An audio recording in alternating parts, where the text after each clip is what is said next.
lighting guy. What they brought it back to was the likeness of was what's the one with I'm a dude playing another dude just as a dude. Oh, Robert Downey Jr. Oh yeah. Or that movie, you know, when Tom Cruise is in there and plays the dude, the head of that agency or whatever, and he gets the phone call and he goes off on her like, "You're gonna have to call the goddamn UN to get me to crawl out of your ass." You know, he basically sounded like that guy when he went off on the people on the crew. I almost felt like he was channeling that character from A Few Good Men, you know, where he's like, "You can't handle the truth."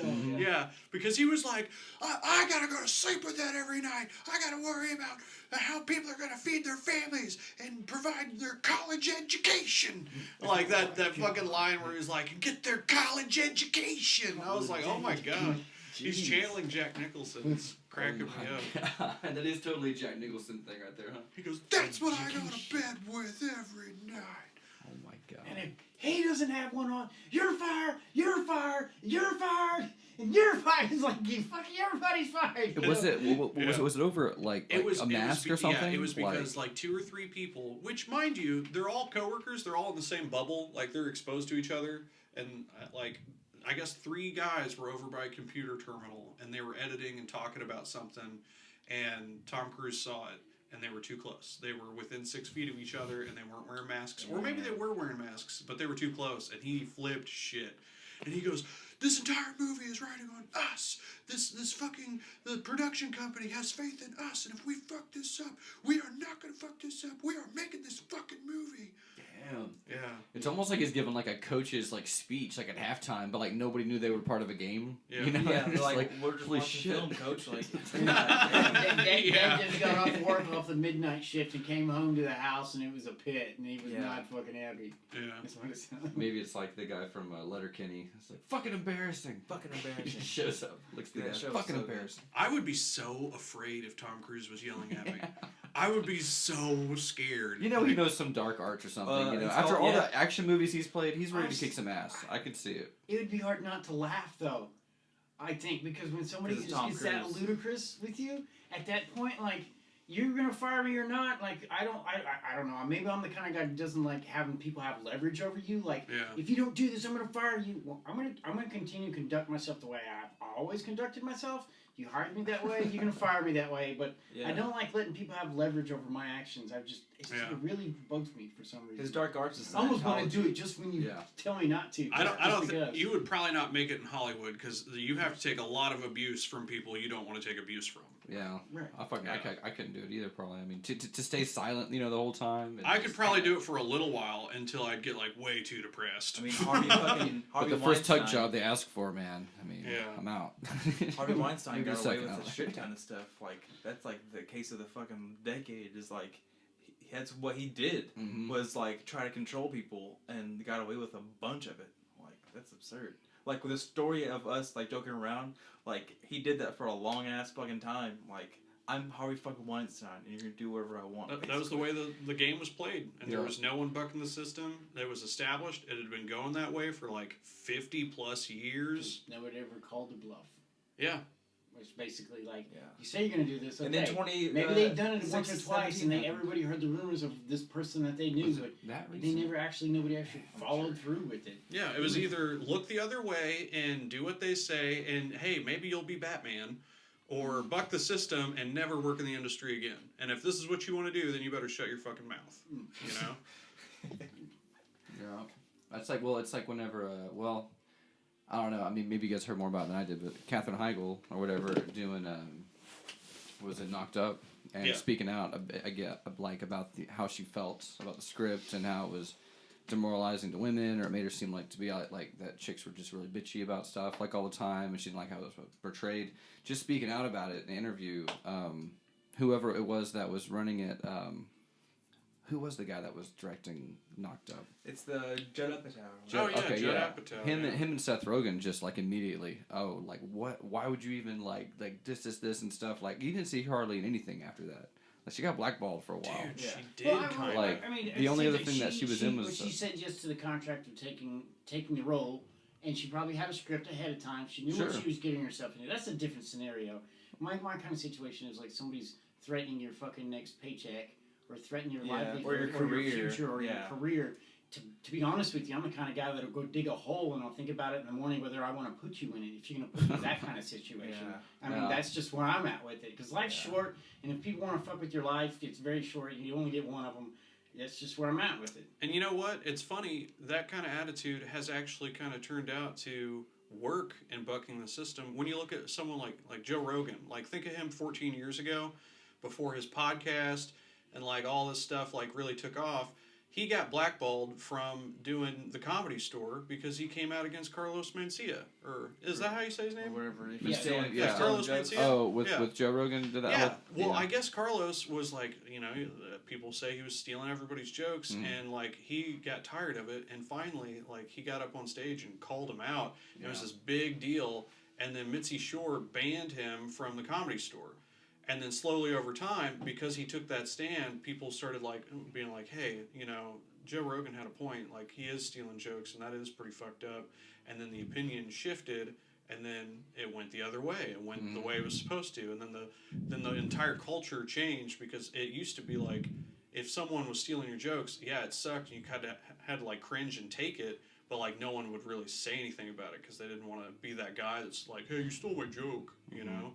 Especially if he's at some high caliber level, it seemed like untouchable, Yeah, it's like you're trying to throw pebbles at a titan, Yeah, who even wanted the attention, Dave Chappelle talks about that in his newest special, like, not like that to that extent, but like talking about like, he's like, it's my joke now, and you're not going to do anything about it because the guy that stole the joke was like and I don't think he ever said his name, but it's like, it's real shit though. Like, I saw that. If you're in the entertainment business, like you're like, if you're not, I mean, if you're new to it, same with music too. Like, it's like in the communication age, you gotta be fucking really, really careful with what you show somebody or tell somebody or whatever, because like if you don't have it recorded before or said or written down with a date on it or something like that, you have no defense, and so it's like. People really like being the one-hit wonder, viral, whatever. And so it's like, if someone sees the opportunity to take that from you, they fucking will. Like, 100%. Creepy. Yeah. Let me ask you guys something.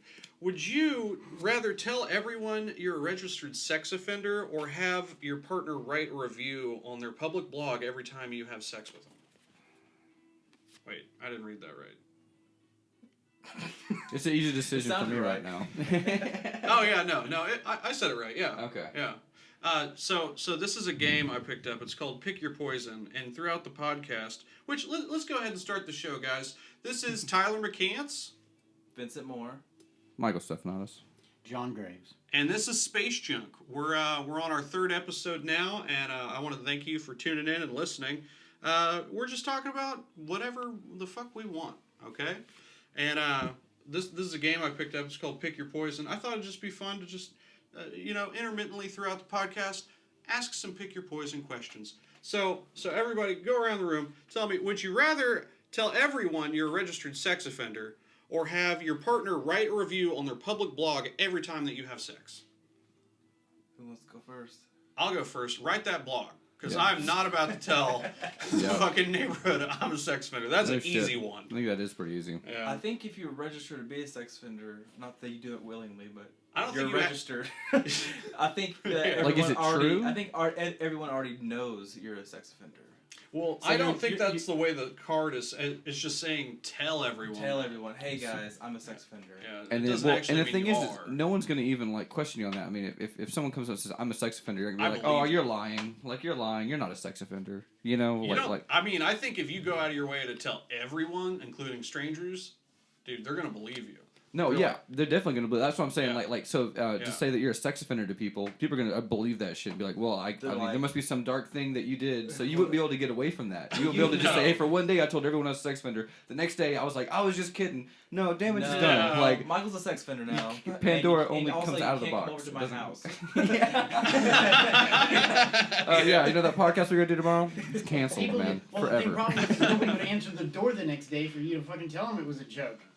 Yeah, no shit, right? You could be answering the door with a gun. They won't answer your phone calls. That sex offender's here. He's trying to tell us something. Like, all I did was pee on a golf course. I'm sorry, guys. The harder you try to convince people you were joking, the more they're gonna think you're just like trying to like make it seem like you were joking. Like imagine like you'd have to spend like hundreds of thousands of dollars, have like a local ad campaign and commercials. It's like, hey, this here's Jimmy Steve, and I'm not a sex offender. That was a joke. I gave a whole like 30-second commercial about all this, and it's all great things at the end. It's like, oh, and by the way, I'm not a sex offender. See ya. I think I would take the blog though, because it's like, look, I mean, like I'm just gonna like. You gotta step up your fucking game if someone's writing reviews. You now have written down every time that you have done it with your partner. Every time, so you're like, okay, like. You know, like, it's like, look, most of the time sex is great, but it's like, sometimes it's not always the best time you've ever had sex, so it's like, it's always like, it's like a constant battle of like trying to like, I mean, you're obviously always want it to be good, but like, you know. You know what's always on those reviews though? The header always says consensual, not sex offender. That's right. Yes. Yeah. And that's the thing. That's the main thing you take away from that. I think you just take maybe a little simpler step back and just on them blogging their experiences. Hey, any news is good news. Yeah. Straight up. Yeah. Like, hey, if you're lucky enough to have somebody who's willing to write about their sex life online. What do you think a review would sound like of your partner's? Yeah, you gotta write your own now. Okay, next question. Okay. Let's hear a review of what your. Let's say, because like I'm picturing Morgan too, just like typing. Okay, because like so the question's there. Let's just say it's like we've made it a reality now, and she's right now at home. Like, okay, like it's 8 p.m. She's like, okay, I have to type out my review of Tower Sex like we had last night. Yeah. What does she say? Oh God, I'm imagining it would sound something like one of those movie reviews from the movie critics, like Egbert and Ebert or whatever his name is. Roger Ebert. Yeah, Roger Ebert. He's like, performance was bland, subpar. Fell asleep for 30 minutes. Towards the middle, kind of lost steam. Finished hard, but way too much cursing. Yeah. Very repetitive. He slapped me this time, and it was kind of uncalled for, but that's whatever. Yeah. Like. Pushing rope is a term I'd use. Yeah, there wasn't much foyer into the action. It was straight into the main scene and pretty much consisted of the same movie trope for 20 minutes. He was drunk again this time, and it was lackluster like all the other 4 times. Goodbye. Yeah. Until there were drugs on set. Yeah. I never thought I'd say this, but I wish it was more violent. 3 stars. 3 stars. There's the joke. It's like I can't remember what comedian she says, but she's like don't hit me, but make me think you might like. Yeah. It's pretty funny. It's a delicate line. Well, you guys have to go now. You got sex reviews. Mine's probably about the same as yours. Yeah. No, mine probably. I bet I go limp at least 4 or 5 times before I actually get the job done, and then once I do, it's a pretty unbounceable finish. Yeah. Well, you gotta get shamed in the middle of it, or else it's not sex. Yeah. Yeah. You know, I usually end up on my knees more than she does, and it's tears are on my side of the table on this whole thing. So, nice. It's, but like they call sometimes again, so it's cool. So that's good. Yeah. Couple callbacks. hey, I'm bored. What are you doing? Couple callbacks. You know. Tinder is I was saying you're on Tinder, but Tinder really is because like it's such a weird like amalgamation of like there's people that just want to have sex with each other, right?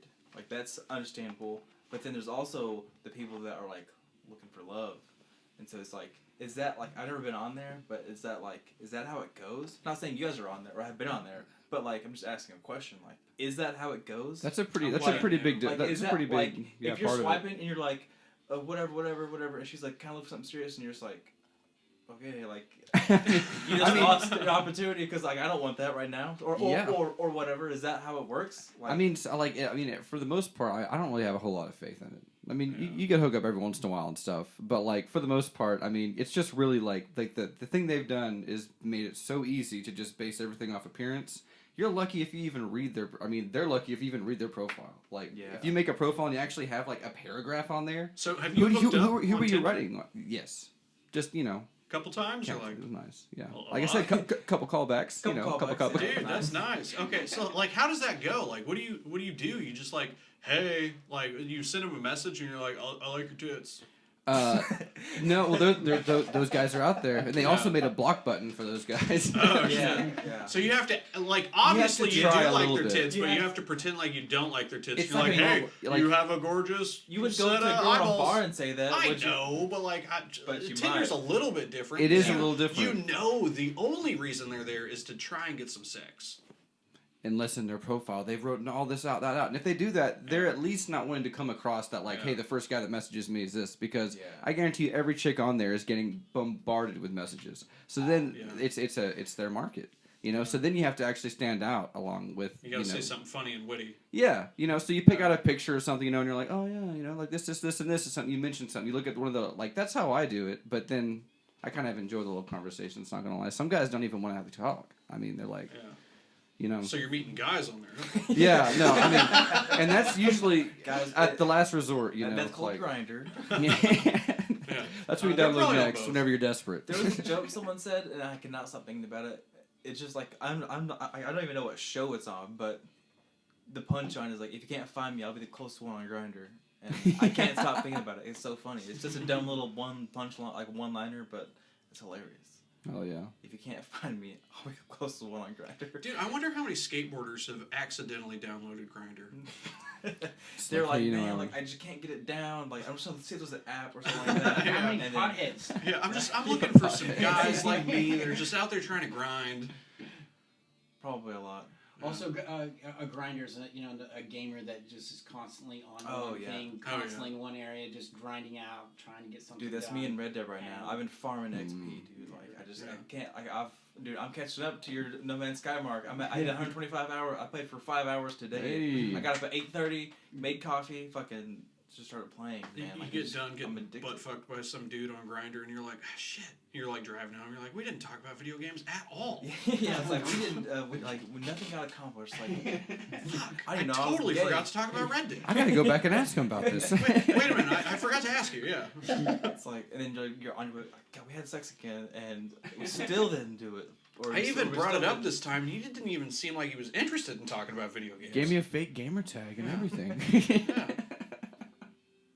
But no, there is something yeah. like video games, man. Like there is something so like I don't like it's like what's like endorphins or whatever. But like when you're trying to do something and you get it and you're just like fuck yes. Like it took me 40 hours to get that fucking belt buckle, but like damn I got it and it's so awesome.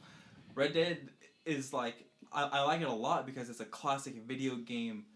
Growing up, like I mean, I played Atari to PlayStation to whatever. Most You of the played times, Atari? oh yeah, dude. Oh, damn. Most of the times, Galago. most of the times, video games are like the first level is easy, the second level is a little harder. Red Dead's like that a lot, and I love it because you can't do certain things unless you get through the hard part first. You can't just pay like $40 and get everything and then just start playing. You can't do that. You have to actually get XP to get that stuff. Mm-hmm. And I wish more games were like that now, whereas it's a lot of microtransactions and so on and so forth. Yeah, you really for Red Dead, it's very fun. It's a lot like Grand Theft Auto. It's made by the same people, obviously, but it's one of those games where like you really have to be interested in accomplishing things and achieving like clothing and items because it's not the same as Grand Theft Auto where after you beat the game and you have money and you have all these items and you just fuck around and have fun because you are in the Old West. And as it turns out, driving around a horse and buggy instead of an airplane or a Ferrari is not as much fun. It's true. I've had a lot of fun with Red Dead, but only doing missions and actively progressing. Bounties and stuff and everything. Yeah. Once you're done, Yeah. bounties. The actual gameplay of the game is a lot of fun. You have fun doing that, but it doesn't have the same kind of replayability where you can just fuck around like you can on Grand Theft Auto because the world is boring. I mean, yeah, I've gone through every time It I've is played fun. Red Dead. I've kind of I don't know what it is about Rockstar games, but they immediately make me want to be a psychopath and just kill everybody at least once or Yeah, twice. and that game really discourages you from doing that. Yeah, because like you get one like it Yeah. ruins like your factions or something. Like there's another You end up paying a consequence price. to it. You Yeah. don't just start over in the hospital like you do in Grand Theft Auto. You're like, Oh, well, yeah. I got that out of my system. Like And sometimes you didn't. You go punch the next person you see, and you do it again. Yeah, you know, keep another doing 5 it. stars, helicopters chasing you, and all of a sudden you wake back up at the fucking hospital.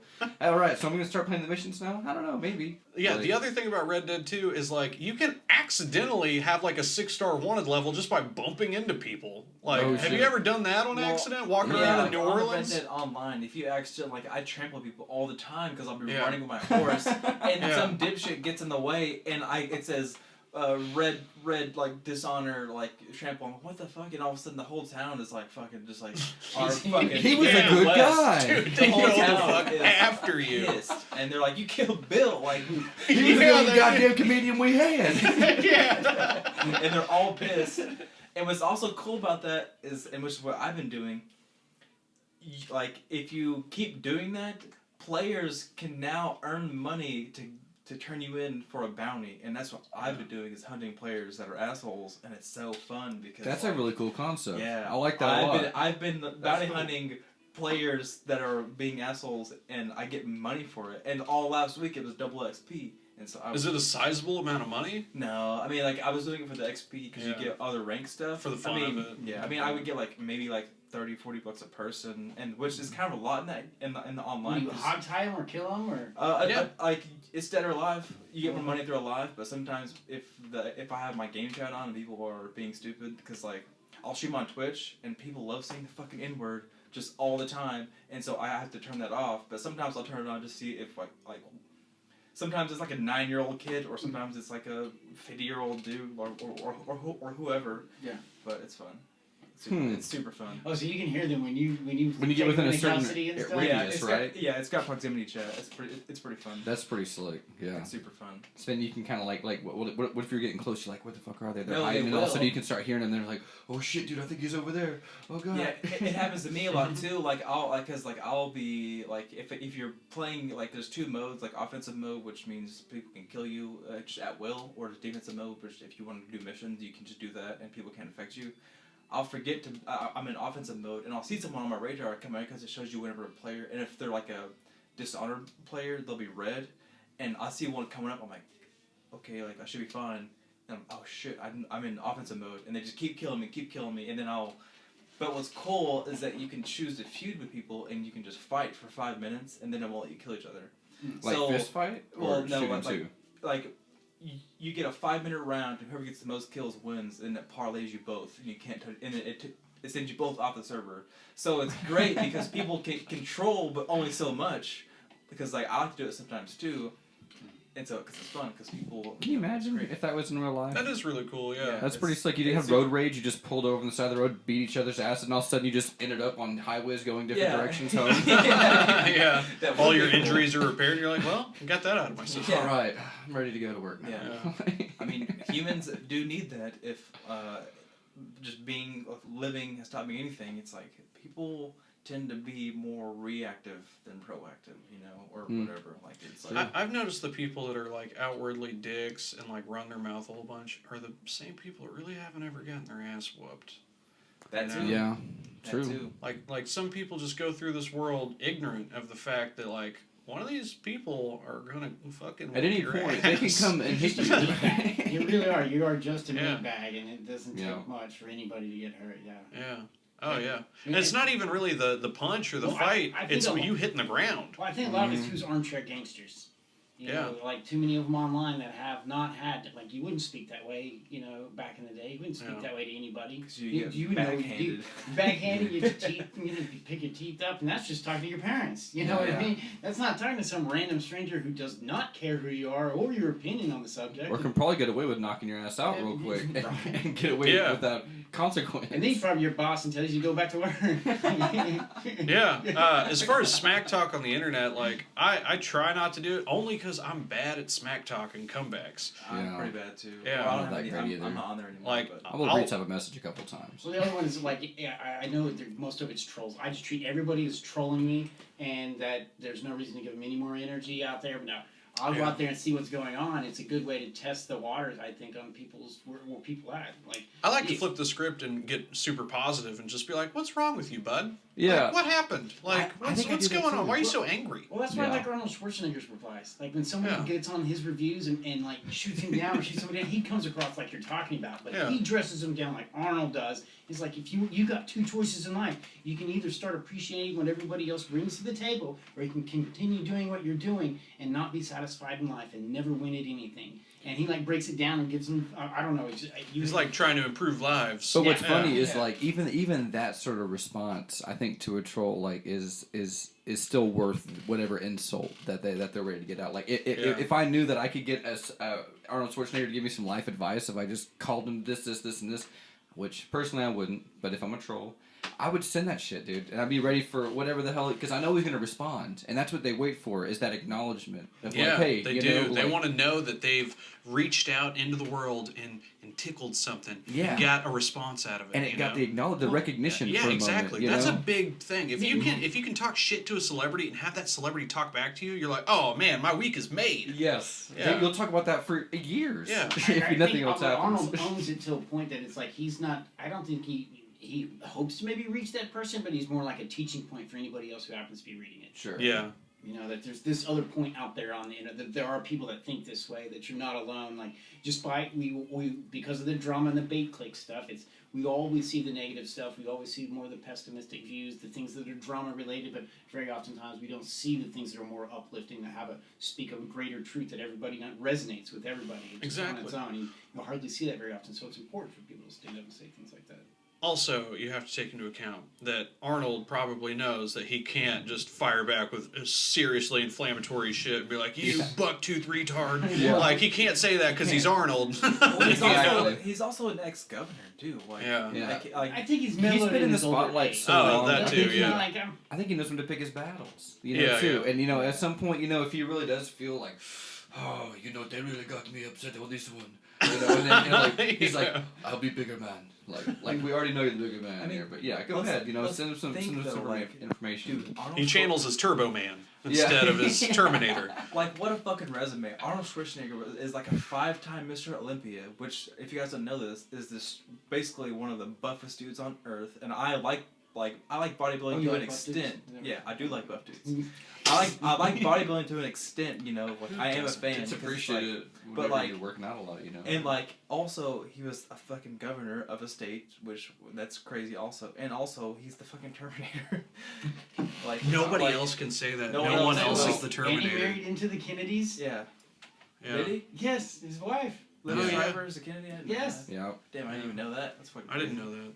And I just keep saying but I didn't know that. Well, wait, is that? Well, wait. Now I don't know. Was that the chick that he cheated on though?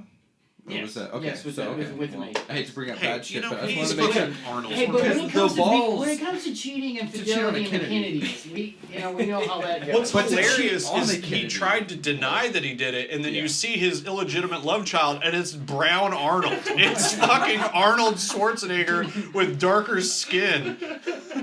You give him little red eyes, you're like, he's about to be a Terminator. That's no different. He's like, I don't know what you're talking about. That is not my son. I've never and he's like, Papa, it's me. Bring me home. He's like, it's me. I'm your brother. We're twins. We were supposed to rule together. This is the product of the limitation of the women. Son, I'm sorry. I wasn't a bigger part of your life. Here is a dirt bike, right? It's never too late to come back, Daddy.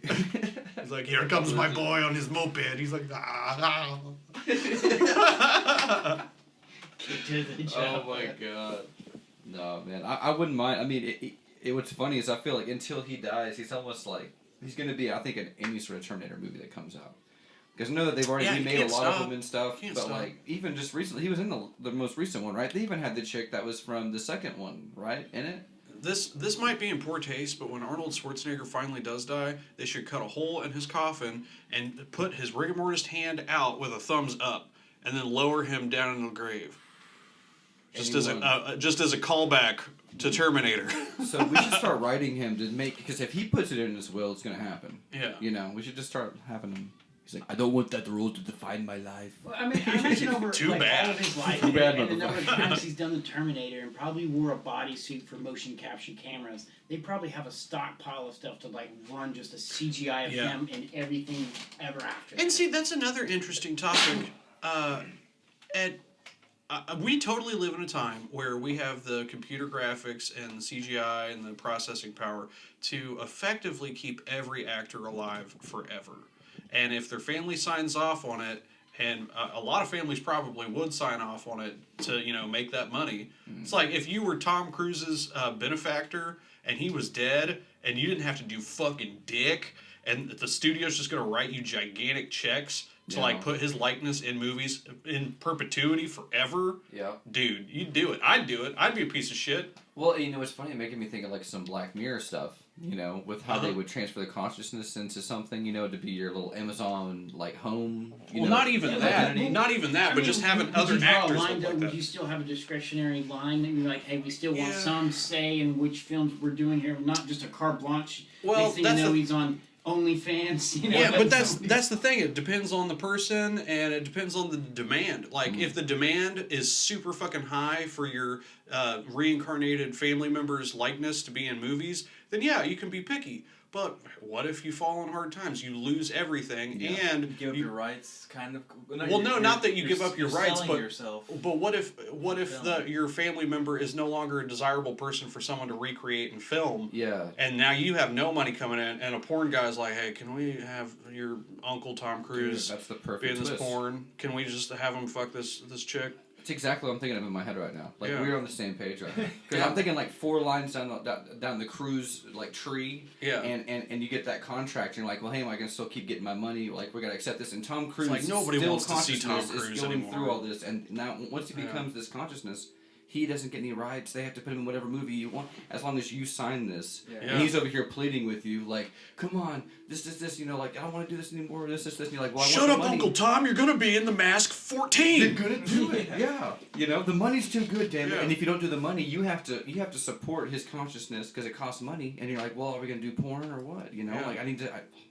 This I'm is like seeing Black Mirror right here. Happening. This is like artificial intelligence litigation that's probably not even being thought of yet. Well, it is, but like we physically can't. I think There's no cases once yet, true AI is there, but it's like I can't it's wait going for to this crush the shit. capitalist system. It's going to crush any other arrangement or kind of collective that we've used before as far as human beings go, because we're going to have to come to a completely different understanding on a relationship on how we agree things are going to go forward, because AI is going to take over your labor. There's going to be points on that. Yeah. How do you then go dimension. beyond that? How do you then start creating money that are supposed to be in people's pockets that help circulate? Because they always talk about when you That's how we breach the gap into the Star Trek world, Yes. where everything is free. We have a completely digital workforce, and we have a completely cybernetic manual workforce. Yeah. And you don't have to put articulate, like, free-thinking AI inside the workers. You could do, like, an entry-level, like, real low-consciousness level worker for robotic labor, That's And what not we are- program that's a what we need are for right now. ambition or anything. Yeah. Like without any sort of ambition like programmed Yeah. into it, it's happy exactly where it's Yeah. at. And it's not like we're going to stop making dumb things. Yeah. We can still make dumb robots that have no emotion or feeling, but then you could have articulate, caring, loving robots do like other crazy ass jobs that need that type of stuff. Dude, this is like. I mean, can we talk about Westworld because it's a Yeah, good. it's totally Real Westworld. quick. I haven't watched the last season. I'm so sorry. Don't watch it. It sucks, dude. I love Westworld. No. You like the last season? Oh, You like yeah. the last season? Don't talk about it. Everything Oh, Westworld. well, okay, like, Oh. Don't listen to me. I love 'cause Westworld. It's been out for like 2 They years. let me I should down. watch it. But listen, Let me though, down. They went in a certain direction. there's a for part sure. where fucking Bernard is sitting there and spoilers. No. wait, what have you this seen? is No, I'm just talking about if anybody else happens to be listening to this. Oh, you yes, might want to say spoiler. spoilers. this if you're second gonna start second talking about season. This second season's been out for like 5 years. It's their fault. If you haven't watched it, Yeah, you're like, yeah, get the yeah. fuck out of here. But You're like, there's a super badass line, and once again, this is AI. Well, whatever. Like they're AI, and like he says this line. I think about it all the time.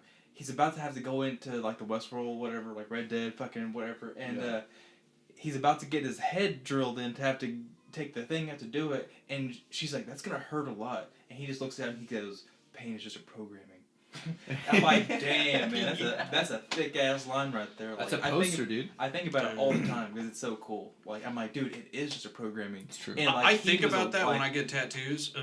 Mainly just the one tattoo I have. But yeah, as I'm getting the tattoo, I'm like, pain's only in your mind, man. It's just chemical reactions. It's electrical stimuli. It's not real. It's only as real as you want it to be. Yeah.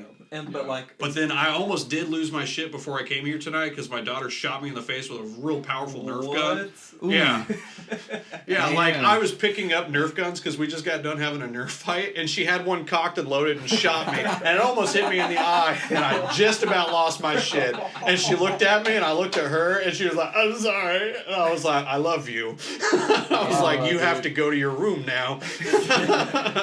Before I kill you. I bought these and it's my fault, but I'm still mad because you did it and you don't know. Yeah, it's Did like, that happen the same thing with me when doing water balloon fights as a kid? We had a trampoline and we had the whole outer netting and stuff because my parents were not trusting me to have balance to stay alive on a trampoline.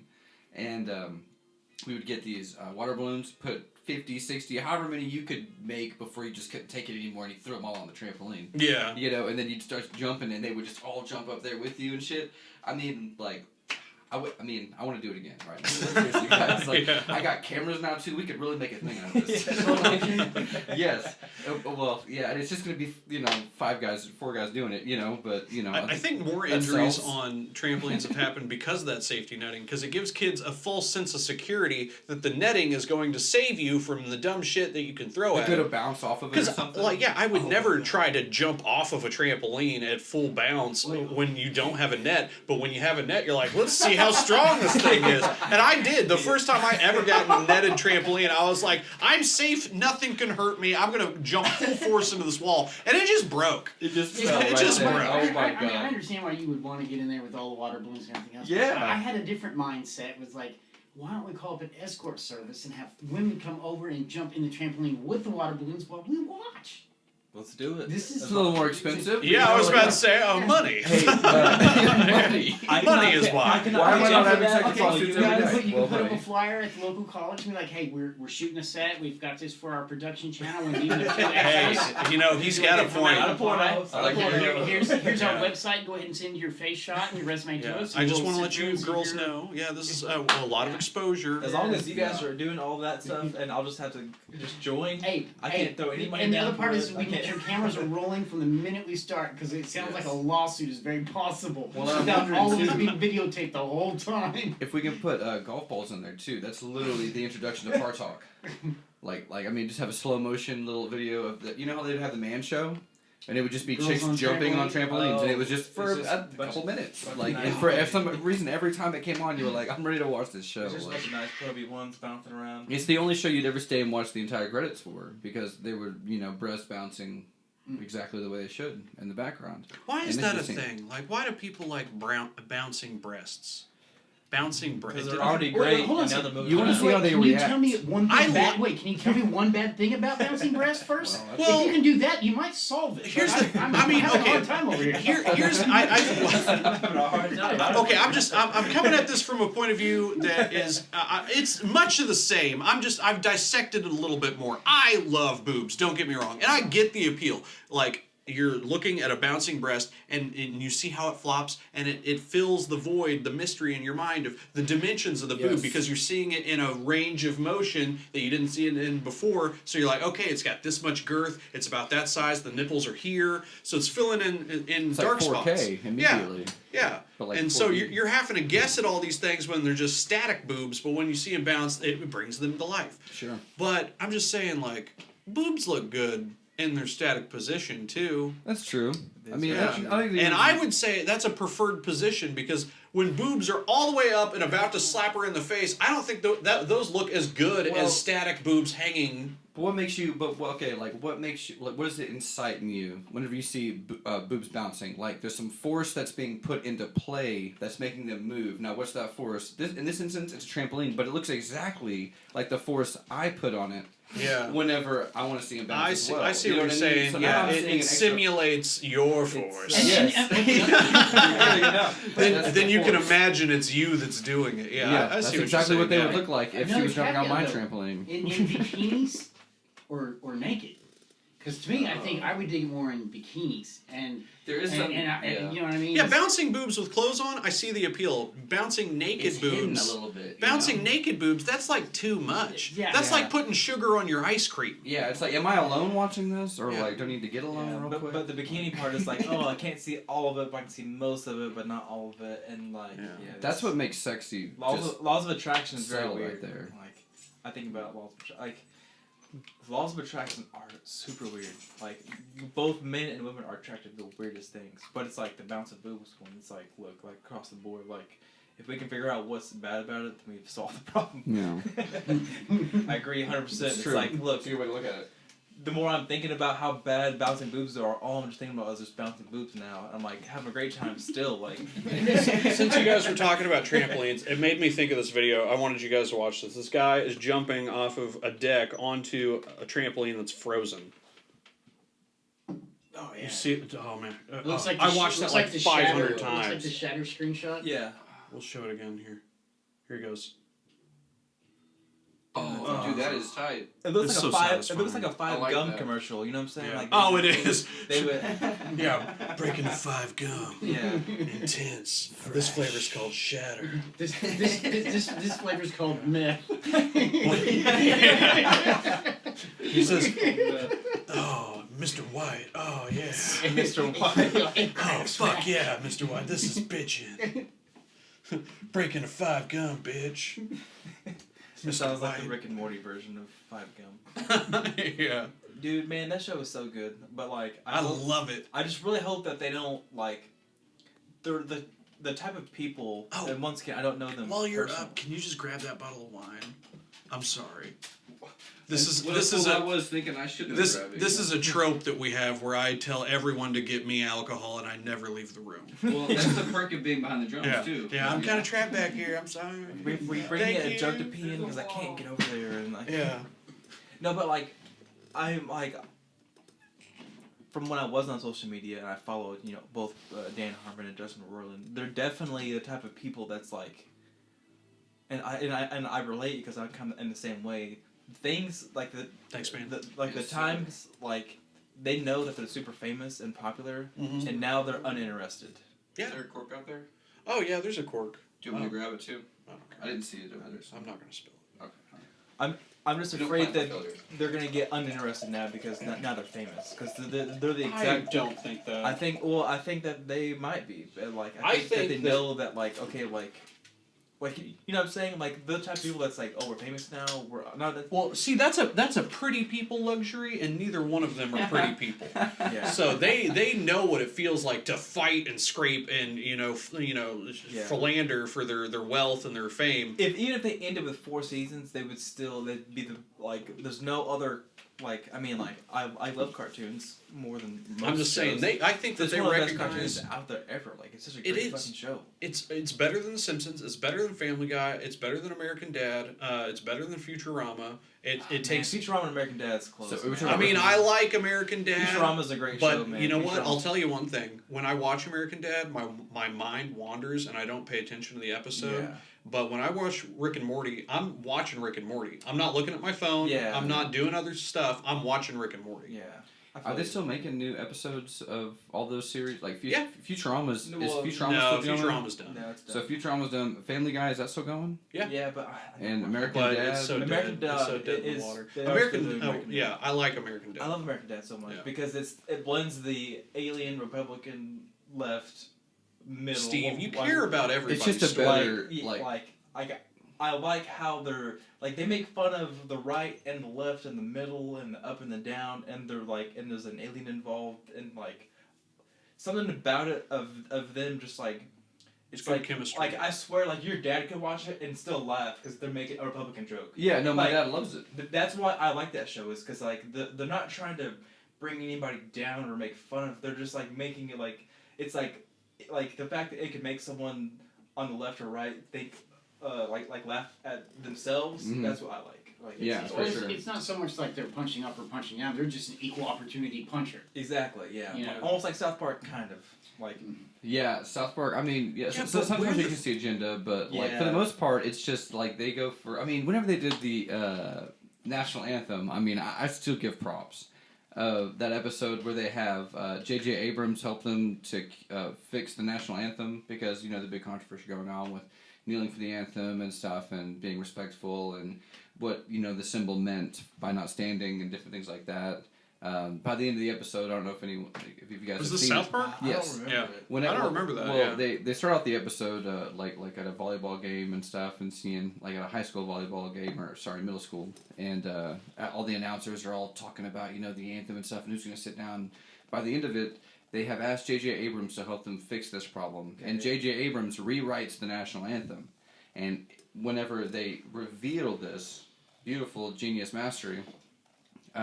All the real difference is that at the beginning of it they say, now please stand, sit, or kneel in honor of our country, the national anthem, you know, and then they would just do the regular national anthem, but now people are like trying to disrespect it, but they can't because they don't know how to, because if you kneel or sit or stand, you're all respectful, and so like, J.J. Abrams has fixed it again, oh my god, J.J. Abrams for the win, you know, but it's just like, awesome. It's one of the best episodes, like, you're so not ready for it. It's the best. Dude, I haven't seen that, but you know, that's got me to think about something. Where the fuck is South Park? Like, I feel like they should have given us another season already this year. They did the hour special or whatever. That wasn't enough. The longer, it's almost like Rick and Morty, but I know that they're not going to do us as long as Rick and Morty. But like, the longer I wait, the more I just know that they're getting all that information. Yeah. It's almost like, honestly, like, not to get too much. It's like they're edging. They're waiting.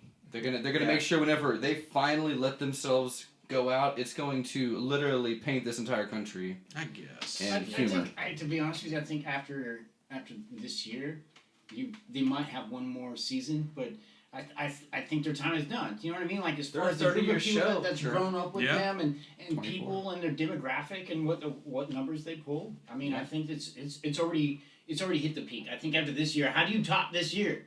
You know what I mean? But that's the beauty of South Park, is they completely lean into current events, and you'll never run out of current events. And as long as neither one of them has a stroke or a serious impairment in their thinking, or an argument, they're going to keep coming up with they're going to keep coming up with clever ways of poking fun at current events. And it's just recently they've even changed their plot format to be from a literal episode by episode basis to actually having a plot line that lasts the entire season.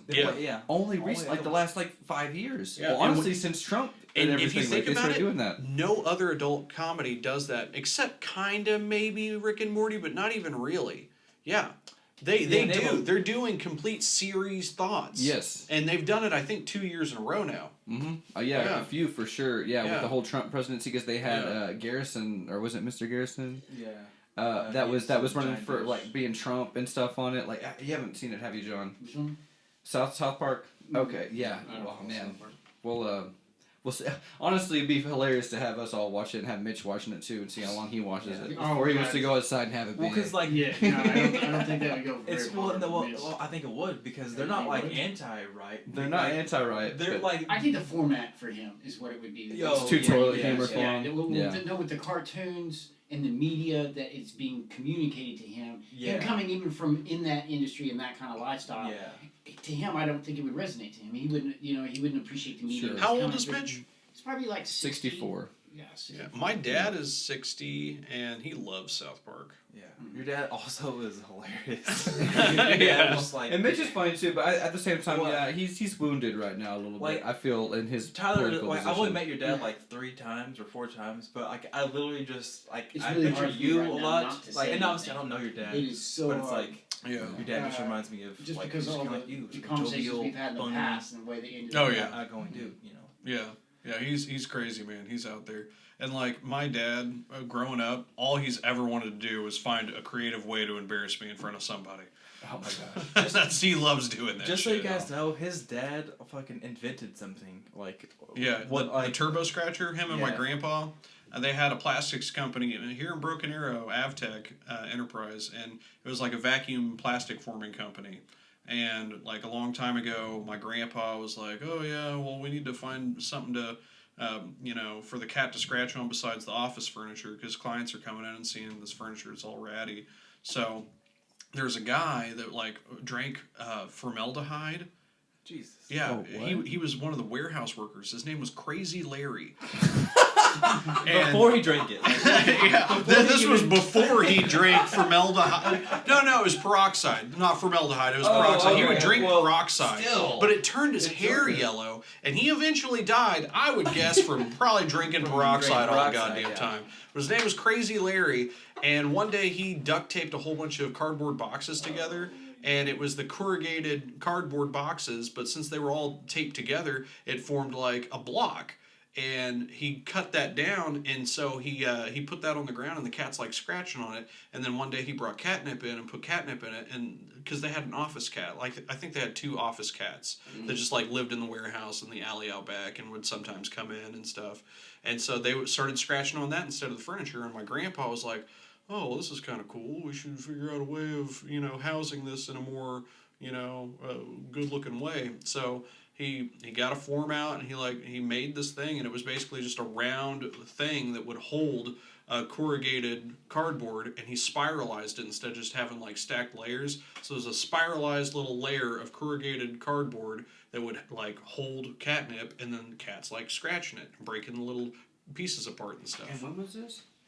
The 90s, like 1993 to 1997. Like you have like fucking infomercial. Yeah. Oh yeah, I got a commercial. You guys can watch the commercial right now. Yeah. They had It's also smoke too. Yeah. I can pause it or whatever. Yeah, let's pause it because I don't want to get a copyright strike for showing this commercial. Well, it's your dad, right? I'm just joking. Your dad's gonna get pissed. Man. Yeah. Here's the commercial. All right, and we're back from the break, all nicotined up. We were just talking about my nanny, Peaches. Yeah, so I don't know if we talked about this at all before the break about my grandpa's like invention of the cat toy and stuff, but because of that, in the 90s, money was good. We had a nanny. And Peaches, she was a wonderful woman, but like... Yeah, that was her name. She was Peaches, and she was my nanny, and she took me to Black Church when I was like 5 years old. Nice. And that's how Elvis grew up, man. Yeah. We all know where he went. Great albums too from all that. So that's why I'm such a good rounded out person, is because of Peaches. And I love Peaches, man. I remember one time we were at Walmart and she went to the bathroom, and I yelled into I was waiting outside the bathroom like yelling for Peaches the whole time. I was like, "Peaches, what are you doing in there? Peaches, come on back out. Come on, Peaches, where are you at?" And like everyone in the bathroom was like, "There's a young boy out there yelling for someone named Peaches in here." Is this a prank? Yeah. But yeah, Peaches was great. But yeah, that's the end of that story. Well, like here, it's so funny too with because that was like a lot longer ago before like the emojis were coming around and stuff. Like the peach emoji, it's just pretty much the same thing as like a big ol' ass now. Like whenever you say like, "Oh yeah," like nice, you see some chick, like posing or something like that, and you put like peach with like a heart sign afterwards, and you're like, "Nice ass," So that's actually how she got her name. She told me, even though I was 5, she's like, "I got quite the peach on me, boy." Well, did she have to tell you, or was it just like you could just tell why you? Yeah. She had them apple bottom jeans. I thought the peach was somewhere. I thought it was in the front, not in the back. Yeah. Oh, really? Yes. Like a juicy pussy. Yeah. No, that's what I thought. I mean, honestly, guys, I thought the peach was the front. Yeah. I didn't know the peach was the back. Especially when you look at it, the way like the peach is towards the bottom of it, the way the tip comes out. I see it. Okay. 100%. Wait, tip coming out? What are you talking about? Lost me there. Is that like a turtle pussy? What are you talking about? If you turn the peach upside down, it's like a clit. Oh yeah.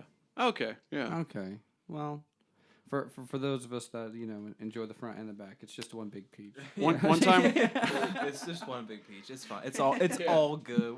If it's dark, man, you don't know what you're eating. No. Yeah. I would think one could maybe taste like peaches, but the other one, there's no way in hell. It tastes like depends on the diet. That's actually been a topic on nearly every one of our podcasts. Is evidently women seem to think that no, if it's clean and it's ready for eating, you cannot tell the difference between butthole and pussy if you're eating it. If you can, you got to pretend you don't. I'm not going to sit there and just try to figure it out. I guess if you had COVID... Well, from my experience, I've accidentally eaten butthole, is what I'm being told, for a significant portion of time. Oh. Not like several different occasions, but on one occasion, I ate butthole because I was eating pussy, and I guess I was in the heat of the moment and got low and didn't realize it. I was like, well, what? This is a different canal of the pussy. And I was like, just eating it. And I guess I didn't know I was eating butthole for like 10 or 15 seconds. It was no different reaction from the. I was not aware of it for years until I exclaimed to Morgan that I'd never done it. She was like, yes, you have. Yeah, I was wondering. Vlog. Yeah. There's been a witness, so. Yeah. I would imagine the reaction would be slightly different, you know, like if you went from one hole to the next, you know. If it was the same, I mean, I guess I don't know. Like I would imagine some sort of like a small little. I think it would be a COVID test. Or something. A COVID I don't test. know. But I can see somebody being drunk and really getting into it, and that you know that would happen. But I don't know. No. Yeah. Well, it's not a mistake I've made twice. No. It was never a mistake I made. I was voluntary whenever I did it. That's picking up. I actually did ask a chick. I asked a chick about it because I mentioned to her I'm so that glad on you the guys let me last- pee in here. Aim for the side of the bowl, you know, because I'm proper. Just little bits at a time. No, but I asked a chick about it, you know, and was like, you know, like what's the alert of you about it? You know, like I told her about what we talked about before and stuff in the last podcast and how, you know, a certain chick found that, you know, 70% of the pleasure, satisfaction of the entire event was the eating of the ass. And I was like, wow, you know, I'm going to ask this other chick, I know it's a fan of it, and see just exactly what it is that drives her to want to bring that into the bedroom, to request it, you know, even. And she said, it, which is I think she told me, she goes, like, she goes, I won't necessarily request it, but if it doesn't happen, I label them vanilla, and they've now become like a certain category of guy that only goes so far. So if you're not willing to do that on your own, you get labeled vanilla, and then to a chick who finds herself not so vanilla, she loses a little bit of that dirty attraction or something like that to you. That's so fucked up. Which is interesting. I just want to put that to all the men listening to this. That is the easiest cheat code you can do to a woman to get repeat sex or increase your sexual appeal, your sexual value in the sexual marketplace. All you have to do is put your tongue on butthole for like, how long? A minute, 2 minutes, 5 minutes? Yeah. I'd say 5 minutes is the ceiling. I'd say you definitely got your golden ticket. Like with at least with the pussy, you have the clit to kind of work with a little bit, and you can go down a little bit, go with some lips. If it's just ass, there's just not a whole lot. It's going down a dark turn. This is like, I'm just saying, like you get bored with that kind of shit a little bit. I feel, you know, like you give it like a minute tops. Look, once again, like I mean, like I get too much in my head, and like I'm thinking about like. I know it comes out of there. See, and that's what I told her. I was like, poop comes out of there. She's like, no, there's not poop in there. I was like, you can't say that. If there's going to be poop anywhere, it's on the place where poop comes out. It's like you're upping your chances of dysentery. At the same time, if she's going to prove that she did some sort of enema or something, you know, to make sure everything was like, and you know. I said that, and then she brought up a good point. She was like, if you do an enema, that's only going to make it worse. Oh, really? That's only going to break things free that are lodged up in there. Well, she's not going to do it right before you, like, you're not going to help her out with it and then get in there. I'd say it's got to be a day or two. It's not like you're doing the enema. Yeah, that looks pretty clean. Yeah, all right, okay, I'm ready to put my mouth on it now. Thank you. My inspection. Yep. Go ahead and sit on the bidet for a minute. Like, hey, we're gonna do a dipstick check real quick. You stick your own fingers in your ass, and I want to see you stick them in your mouth and lick them. And you tell me you don't taste like ass. Guarantee you, but then most chicks would do that. Too. Listen, this is why I want to have her on the podcast because I want her to answer these hard-hitting questions about butthole pleasures. Yeah, it's not about the butthole pleasures. It's about the butthole pleasures, the rusty trombone. Is it just because of the taboo nature of it, and it's just the kink of it? Yeah, yeah, it's something different. It's something that's off limits, sort of. It's a line that could be crossed with like a 3-inch maneuver from up to down. But here's where her these women's theory about the cleanliness and how it's cleaner than I'm trying to make it out to be. This is where it falls apart. I said, what if I was fucking you in the butt and then I wanted to stick it in your pussy? She goes, absolutely not. I said, okay. What if I just put just a little bit of it in? Just the tip of my dick. Tip. And then I wanted to stick that. And she goes, no, we'd have to stop. You'd have to clean. You'd probably have to shower, clean your dick off, and then we could resume. And I was like, okay. I'm glad you said that.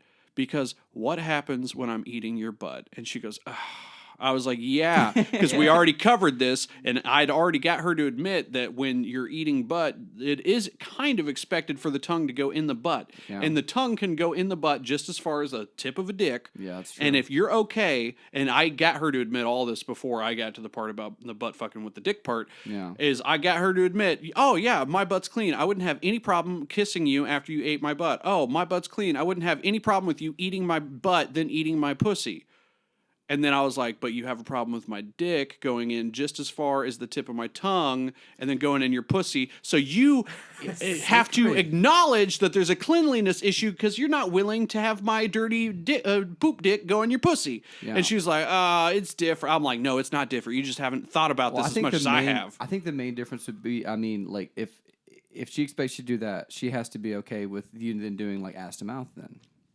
Here's what I think is about to happen. I think because that's got to be the most same thing as it could be. I think Tyler's about to have like a spike kiss coming, and here's what this spike kiss is gonna taste like. Here's what this spike kiss is gonna taste like. Tyler's next sexual experience, he's like, I want to eat that ass, and then I want to kiss Morgan right in the mouth. And she's like, oh, what's that? He's like, that's what you wanted, that's you, baby. That's what no. This isn't Morgan and me talking. This is me and Kristen talking. No, I know. But what I'm saying is that there's like, oh, you can't do it to Kristen. Like, no, but I don't have any like spite about the butthole stuff with Morgan, so it's not like I know, but we talked about with Sable a little bit, and like, but it's like there's a little bit of like this, it's like I remember you said Morgan was like, I'm not like anti. She's like, I would never ask you to do that. I was like, so you want me to do it? She goes, well, it's pretty awesome. I'm like, oh my God.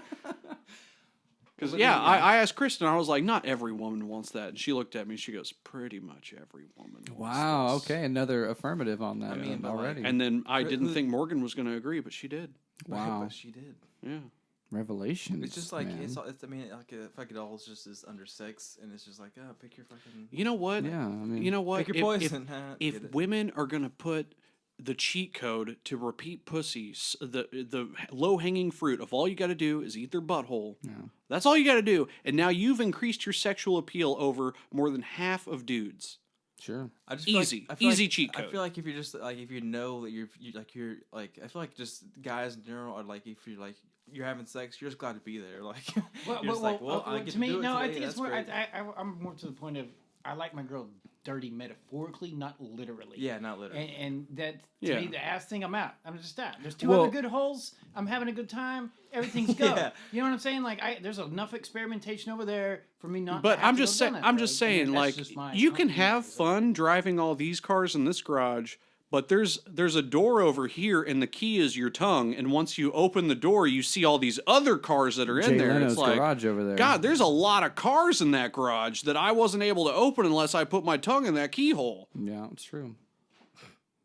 I mean, for 80% of chicks, from what we understand right now. I mean, coming from the point of view of a man that's taken in a completely, firmly, committed relationship, this stuff doesn't matter. But I'm just talking to all the other men out there that don't have commitments, and like, I'm just letting you know, your tongue is the key to a whole new garage. Hey, look, like they said, you can eat ass once, but after that, you're always going to be the guy who ate ass. So, I mean... But you're going to be with, like... 80% of the other guys still getting laid. Yeah, that's what I'm saying. It's like, welcome to the majority. Okay, guys, listen. I guess I just don't put enough weight on that for it to be a... You just gotta wait till that hot chick asks you to do it, and you're like... Look, I know it sounds cheesy. It's kind of like National Lampoon-y, but I can see the sketch now. It's like... It's just like two people, like, the guys eating the girl's ass out, like, having a great time, whatever, and then, like, the guy pops up. What do you see on his face? Now look, you can. If I'm gonna look at some ass, I'm gonna see like all this. Like, I mean, come on, you know, you're gonna look at something and you're gonna inspect it. Like, I mean, I'm not about to go just even in the dark. No, I'm gonna put on a light. Not gonna lie, I'm just gonna go ahead and just like to look at what I'm about to do and stuff. I wouldn't want to eat ass in the dark either. It's different. I mean, I'm not gonna lie. wanna see it. If girls are Like allowed hair, those no little hair on the barriers, I think we get ours. You as know, well. as I get older, I think that this is a thing with age, but hair means less and less. I really don't care. Well, I would think more of like it's been through shit, has been on that hair, and I see what you're saying, sewn into it because it's been exposed to that. It's like it's like homeless dudes have like a smell of piss that comes off them because they sometimes piss themselves, and you can smell them when they come in the store. You know what I mean? So I kind of think about that around the butt hair. He's really helping me not want to eat butt. Straight up. He's helping me too. I know someone that's upset with you right now, John. Yeah. But look though, like someone's at home going, "Shut the fuck up, John." John. She's getting the shaving She's in the cream bathroom out. She's waxing like, her making butthole sure. right now. She's like, "I wouldn't have had to done this before." My appointment's Thursday. God damn it! Is that texture of skin around your butthole right? Is it always naturally dark? Because I mean, there's people are going out and getting them bleached. Was it pale to begin with? Yeah. But because Now, the bleaching of the butthole, I think it's I don't an know much about that ethnicity and necessarily. genetics thing That's true. because some girls have darker nipples and buttholes and pussies, and some girls have pink everything. No shit. Yeah. no shit. shit. No shit is the punchline. The whole Yeah. thing. No shit. That's the chapter. Yeah, The no segment shit is no what we're shit. shooting for. Yeah. Hopefully, but shit is a risk. I gotta be honest. If anything like that were to happen, I think I would probably be scarred to the point where I probably wouldn't participate again.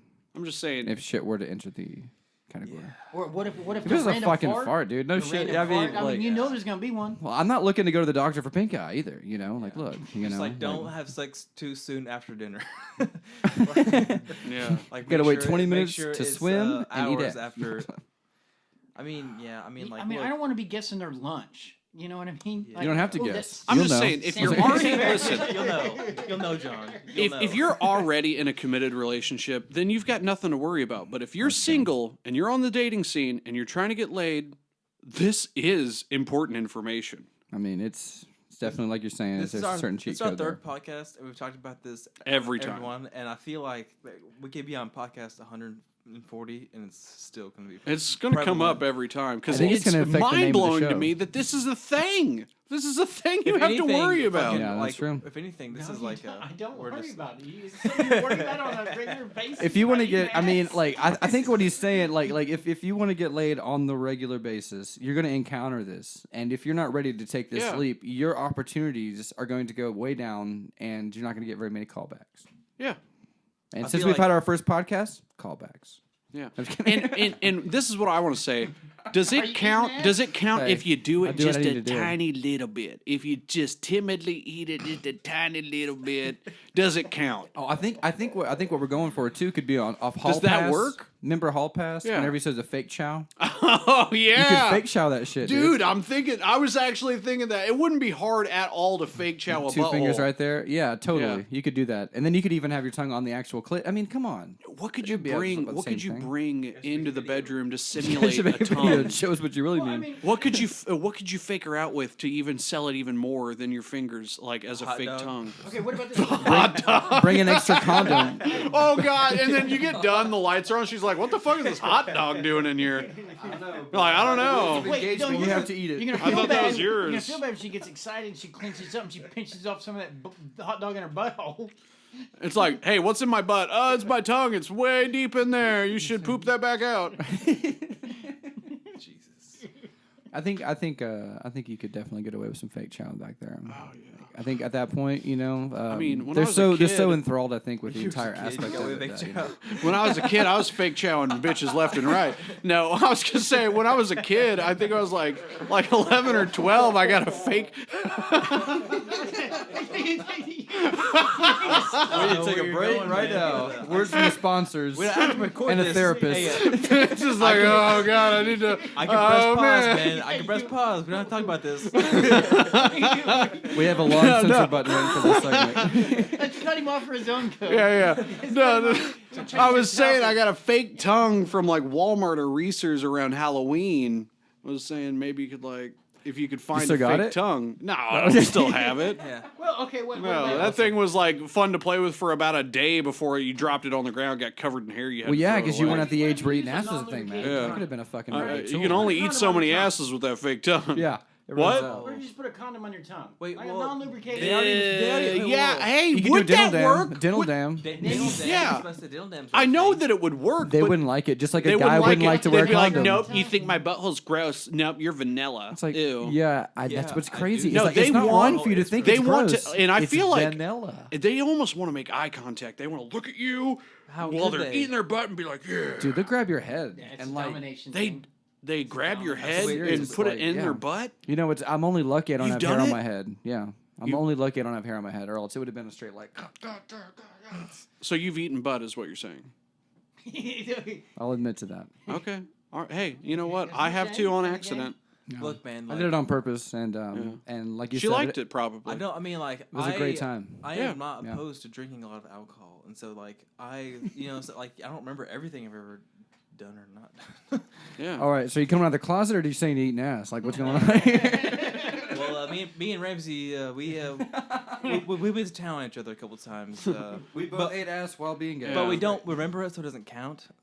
Yeah. Our No, balls didn't- We were our balls role didn't playing. touch It was the kind big of like a D&D thing. Like it was just role play. The lights were off, It so I was- mean, who really knows It was what happened? D&D, you know what I'm saying? Oh Ooh. god.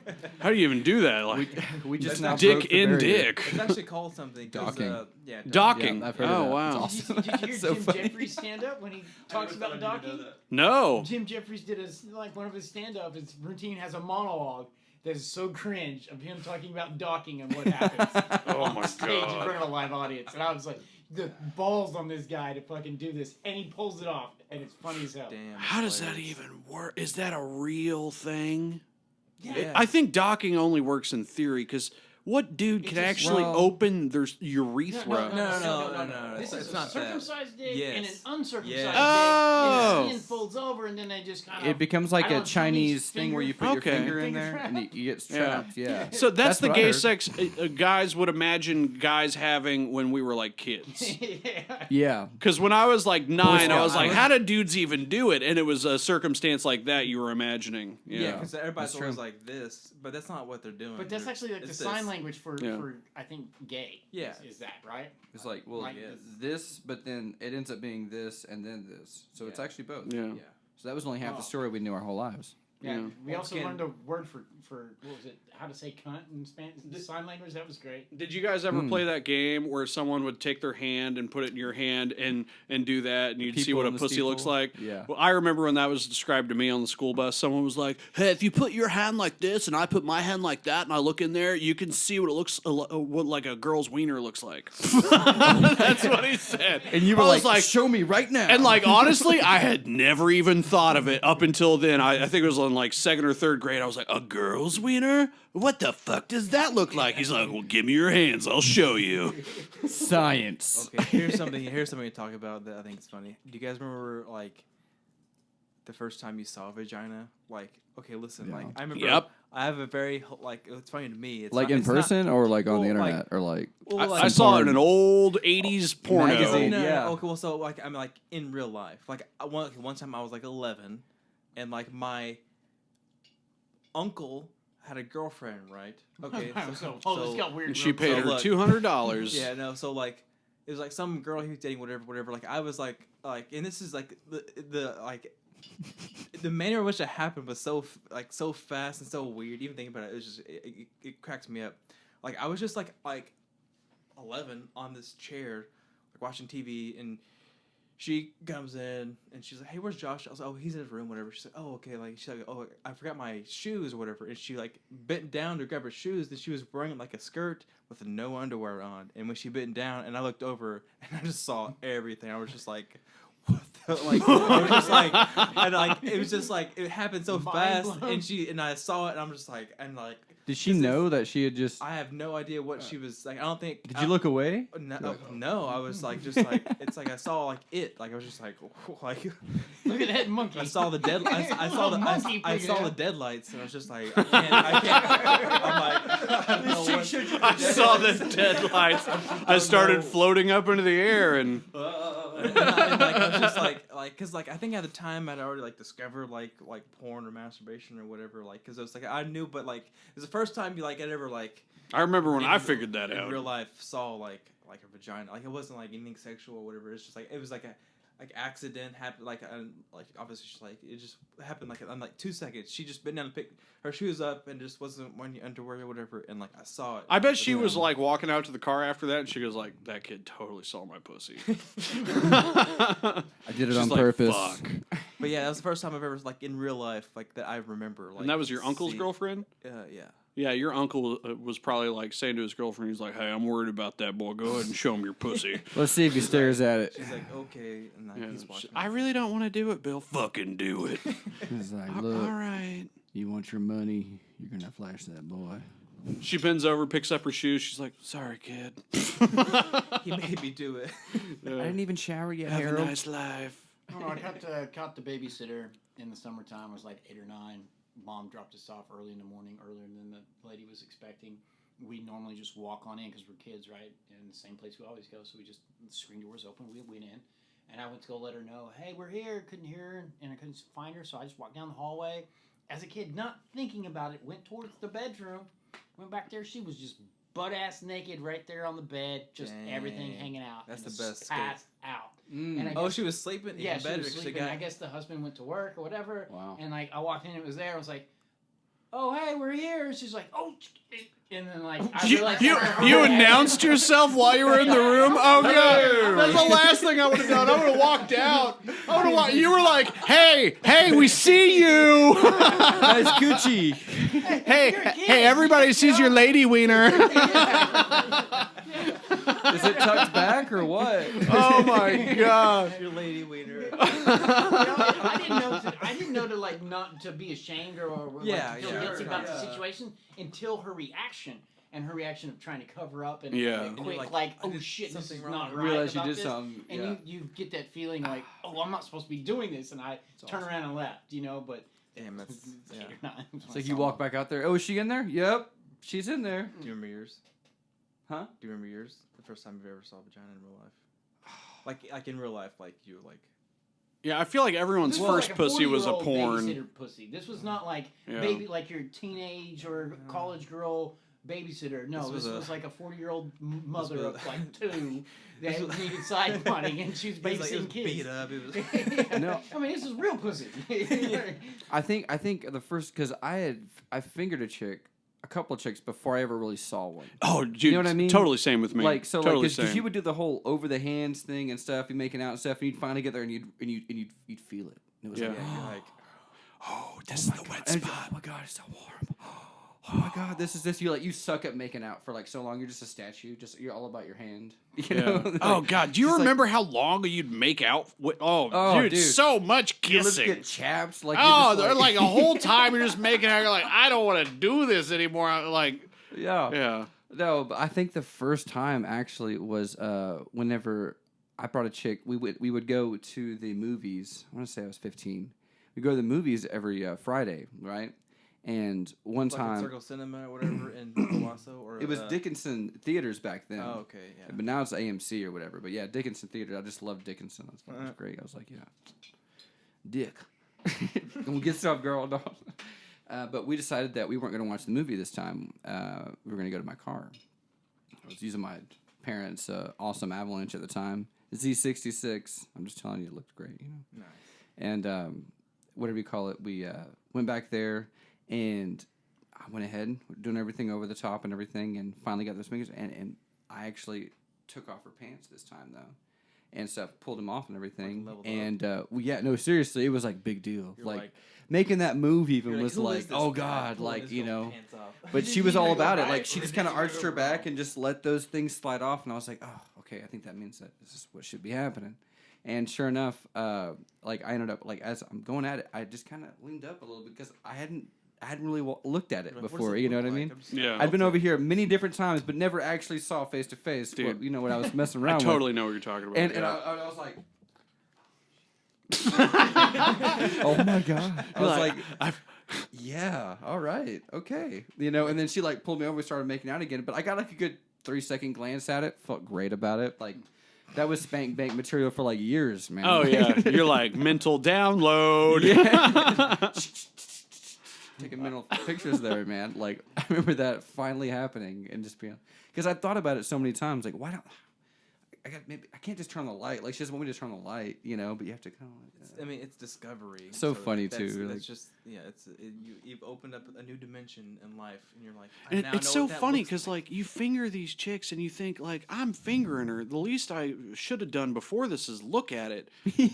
But like well, I had a girlfriend one time. I fingered her like hundreds of times, and I never saw it. I never saw it. It doesn't come. It's not natural to like stop everything and then go like, "Hey, you go over." Yeah. Look at that angle. She had this weird. It was a totally one-sided relationship. Like I fingered her so much, and she never reciprocated or like gave me a blowjob or like tried middle to school. You know. Yeah, it is most girls, you know, when you're like 16, 17. But yeah, like one time I remember she was at my house and I had her on the couch and like I was doing it and like she had this thing she didn't want me to take her pants off and like. I remember I was doing it and I was like, okay, this kind of hurt my wrist trying to like get in through your jeans. And so I pulled out my hand and like tried to undo her pants. She goes, no. I was like, no, I'm just going to take your pants off so this is easier. She goes, no, I know what you're trying to do. I was like, no, I'm just trying to make this easier on everybody. I was just like, she goes, no, I'm not trying to have sex before marriage. I was like, I'm not trying to have sex with you. I'm just trying to take your pants off and look at your pussy a little bit. She's like, so since you're working with down there, girl, goddamn. Yeah. We don't have picture phones right now, so we're trying to work with this. Exactly, yeah. Like, just give me something. Like the internet is super slow and highly monitored in my house. Like I'm trying to get an image in my mom head. uses it for work. They can see everything I look at. Graphics don't show that. Yeah, so I'll give you guys a rundown of the first like times I saw pussy. So the first time I saw real life pussy, I think I was 13. I was in Roach, Missouri at church camp, and they had this thing on the lake that was like not the blob, but it was like a collection of Jupiter jumps and like on the slides. Water, yeah, it's on the water. Okay, it's like an obstacle course on the water and I stuff. was always the fat kid that could launch people. Yeah, that was. Yep. And those pictures of you. And they had just told everyone, okay, guys, finish up, get off the stuff. It's time to go inside. We're about to do praise and worship. And this girl, she was like maybe 3 years older than me. Your counselor voice is on point, by the way. Oh, thank you. Yeah. All right, guys, come on, hurry it up. I slightly care, but I really don't. When's 5 p.m.? And it's so funny. The first time I ever saw half a pussy that's all I ever saw. My youth pastor was right there, and he saw it too. Oh wow! Moment shared. Yeah. So I'm on this Jupiter jump. I had just got done sliding down this slide on the Jupiter jump because the slide would let you off, and there was like a little landing on the end of the slide, and so I was still on the end of the landing. I didn't slide all the way off into the water. And this girl that was about 3 or 4 years older than me, she was a high school girl. I was like 12 or 13. She just got done sliding down, and when she slid down, she was spread eagle in her bathing suit, and half of her fucking beaver was hanging out. One half of it. So saw it too. I was already like I just got done sliding down, and my gaze was already fixed on this point on the Jupiter jump, and she just slid down after me, and it was like her pussy like fell into my gaze. It's not even like I tried to look at it. It's just it presented itself into my gaze. Yeah. And it's there, and she's spread eagle, and it's right in front of my face. It's like 5 inches away from my face, and it's half of it. And dude, it's not like it was like the fat, ugly high school chick. No, it was the hottest one. It was the hottest one, and I couldn't believe that was happening. And half of it was out. I could see almost into it, and it was like, oh my God. You should add her on Facebook right now. And like, I saw your pussy one time when you were like 13. No, I was 12. She had to have been like 15, 16. Okay. Yeah. So I felt like, oh my God, this is such a privilege. I'm really seeing beyond my age. Here. This is prime. I'm honored. I'm honored. That's definitely a moment you don't forget. You're so popular. You're so hot. Yep. Like, you're the hottest girl on this trip, and like you're just showing me half of it right now. Like, this is more than I ever asked for. Did she notice anything about her exposing herself? Like, did she act anything like that at all? No, she was in the middle of like, oh my God, that slide was so fun. Ha ha ha. God, but it was like it was almost like she was in front of me like that for an eternity, and my youth pastor was right here, right over my left shoulder, and like I felt like he was busy looking at something else, and then he looked down and he saw what I was seeing, and he goes, "All right, it's time for lunch." Jesus. That's awesome. It's like the girl from 4-Year-Old Virgin where her boobs hanging out. She's like, doesn't like so jolly, just hanging out. Like, no. And I remember we were supposed to, like, I can't remember if it was lunch or praise and worship, but we were supposed to go do something else. And so everyone was like, all right, everybody get out of your swimwear and go meet at the synagogue or whatever. And I was like, I have to take a shit. Oh, okay, well, hurry up, Tyler. I will take my time. I need. And I was like, well. oh my God. I will take my And you time. never look at that person the same way. You know? Oh, no, like, never every time again. you saw her Yeah. at any point, you were probably looking out for her every time chance you got, looking at her face, you laugh, you're like, I've seen something. Oh my God. Yeah. Like, just that little connection. It's almost like, what's that civilization of people that thinks if you take a picture of them, you own a piece of their soul? It's like, I own a piece of your soul because I saw. It was a Native American thing. Well, Okay. I'm kind of Native American, 16th Cherokee, so I own a piece of her soul. It's not even like in a perverted way because in a weird way, whenever you're 11, 12, 13, like, Oh no, just I was understanding horny everything. as It's shit like at that age. I you're don't know just about looking you for guys. anything. You're just like, oh my God. Yeah. Like, Big something- Mouth puts a very Big Mouth's very perfect. realistic, funny picture on like John loves the Big Mouth. puberty Yeah. part because like I wish I had a show like that growing up because it makes because like when you're that age or whatever like you're like is this like normal like. Yeah, Why constantly. the fuck is like dude? I swear to God, like whenever the fucking second period bell would go off, just boner every fucking time. Oh, And dude, I'm I had a like- clockwork boner And too. I'm just like I gotta. I Like, did. I gotta like okay. I'll Yep. like I'm just gonna just walk. I'm just gonna okay. I'm gonna. I've get actually up. taken And this class twice. was this year. was there a hot chick in your class? Was there any reason for it other than the time? Every girl was hot back then. Yeah. I don't Dude, know, you like, could it's drop just your like- pencil, bend over there in your jeans, just rub your dick. I'm just wrong like- way. Oh, yeah. Oh no. Oh. Yeah, no, I had this thing where Everybody, do walking not in talk to me. Walmart would just give me a boner. Just walking in Walmart in tight jeans, those boner. deals were hooking. And me you're up. constantly growing, so your jeans are constantly tight until you get some new ones. Yeah. Oh man, dude, like it Yeah. was it's too much. Man. No, I had a oh, God. first period boner every fucking day. So every day walking, and it would only happen about 5 to 10 minutes before class let out from first hour. So I'd have to walk to second hour with a boner. And so I'd get out of first hour, and every day I'd have to put my backpack in front of me and open it up and act like I'm looking for papers. Like, oh, where's that assignment? I walk all the way to second period, just like, where the fuck is that book? Holy shit. I remember there were days where I'm like, I like it was like a day where I'm like wearing like sweatpants or athletic shorts. I'm like, oh shit, I'm wearing these pants and I know I'm gonna get a boner in like an hour. I'm like, fuck, I made a mistake. Like, why did I do this to myself? Dude, no, there's a beautiful Pants- cheat code for that. Pants every day, like. And I remember Jonah Hill mentioning it too in Superbad. Turn it up in your waistband. Yep. Yep. And you always wear a baggy shirt. So you Yeah. want to turn that. You don't have a shirt Well, tucked I in or didn't have anything that like that. movie Like then. you I always was- have.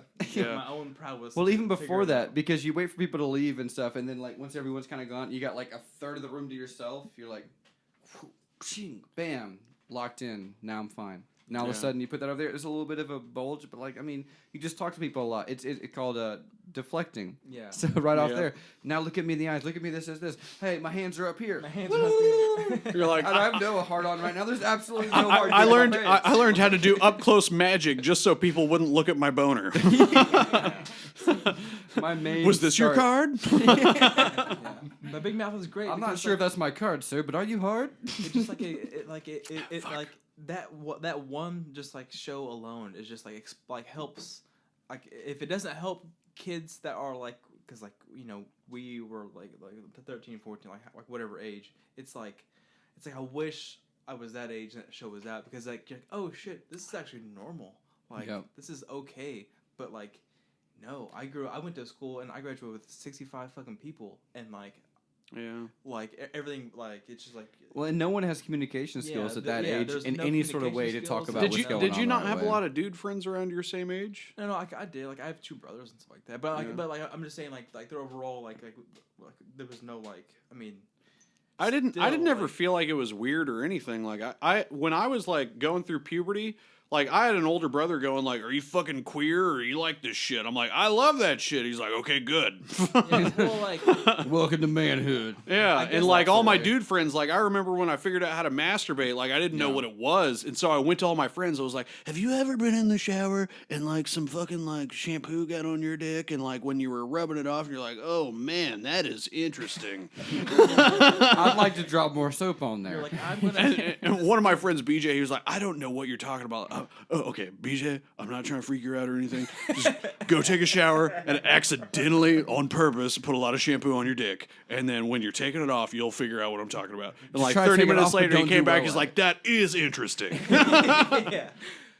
Yeah, dude. I learned about a lot at a young age too. I learned about it, and so like trying to be not yet developed for it yet, but know about it, and try to like, you know, if you have a group of friends that are like 2 or 3 years older than you that are already going through all that, and you're like, okay, yeah, and it's like you come out of the bathroom, they're like, yeah, just crank one out, and you're like, someone who had like literally done nothing in there but take a shit is like, hell yeah, I did, man. Cranked one out, you know I did. Yeah. He's like, oh yeah, dude. Yeah, it was a stinky one. And they're like, "What?" You're like, "Yep, it was a 2-parter." You were in there a long time, huh? Did you crank one out? Yeah. Dude. Yep, I had to wipe several times. Had to do it, man. No big deal. But no, like, there was like level of awkwardness because it's like, and also it's like, but like, I mean, once again, I'm to a small school, but it's like there was never like, there was always like like, it's almost like there was like the middle aged like or middle upper class kids who like they probably had like older brothers and like they're like, but it's like showed them the way. It was always just like my mom, and then just she was like, so it's like there was never. Talking like talk? Yeah, like, well no, like there was and there wasn't. We like I learned a lot through South Park, honestly. Yeah, South for real. Park, I was like okay, like because you know it was. I figured out what the clitoris crude, was because of that episode. Yeah. You've got to find the clitoris. Find mystical clitoris. But it's like there was never like you know like the overarching father figure or older like brother. Like I have older sisters that are like a lot older, but like. Not it's hard to have that conversation. I mean, like I'm the oldest, yeah. and I have 3 other sisters, and they run the legal gamut of, I guess, what you could consider sisters. But as far as like, I grew up when we had like the Wonder Years, and you know, Saved by the Bell. Yeah. You know what I mean? We didn't have South Park. We didn't have any of that. Yeah. So. I guess it just comes down to exposure, but the Birds and the Beanstalk, by the time it happened, it was already too goddamn late. Yeah. You know, and it was more of like something like to the lines of, hey, if you're going to play around and you get a girl pregnant, I'm going to tell you right now, you're going to quit school, you're going to go get a job, and you're going to support that child until it's 18, and that's what you're going to do. So think about that. Anytime you think about having fun, you know that the rest of your life is you're going to set it aside because that's what you have to do. You know. Yeah, so that's how our school. Just think about it. They were like, I remember, do you have $250,000? I'm like, no. Well, that's how much it costs to raise a kid 0 to 18. I'm like, okay, like I guess I'll figure it out. Well, give me 18.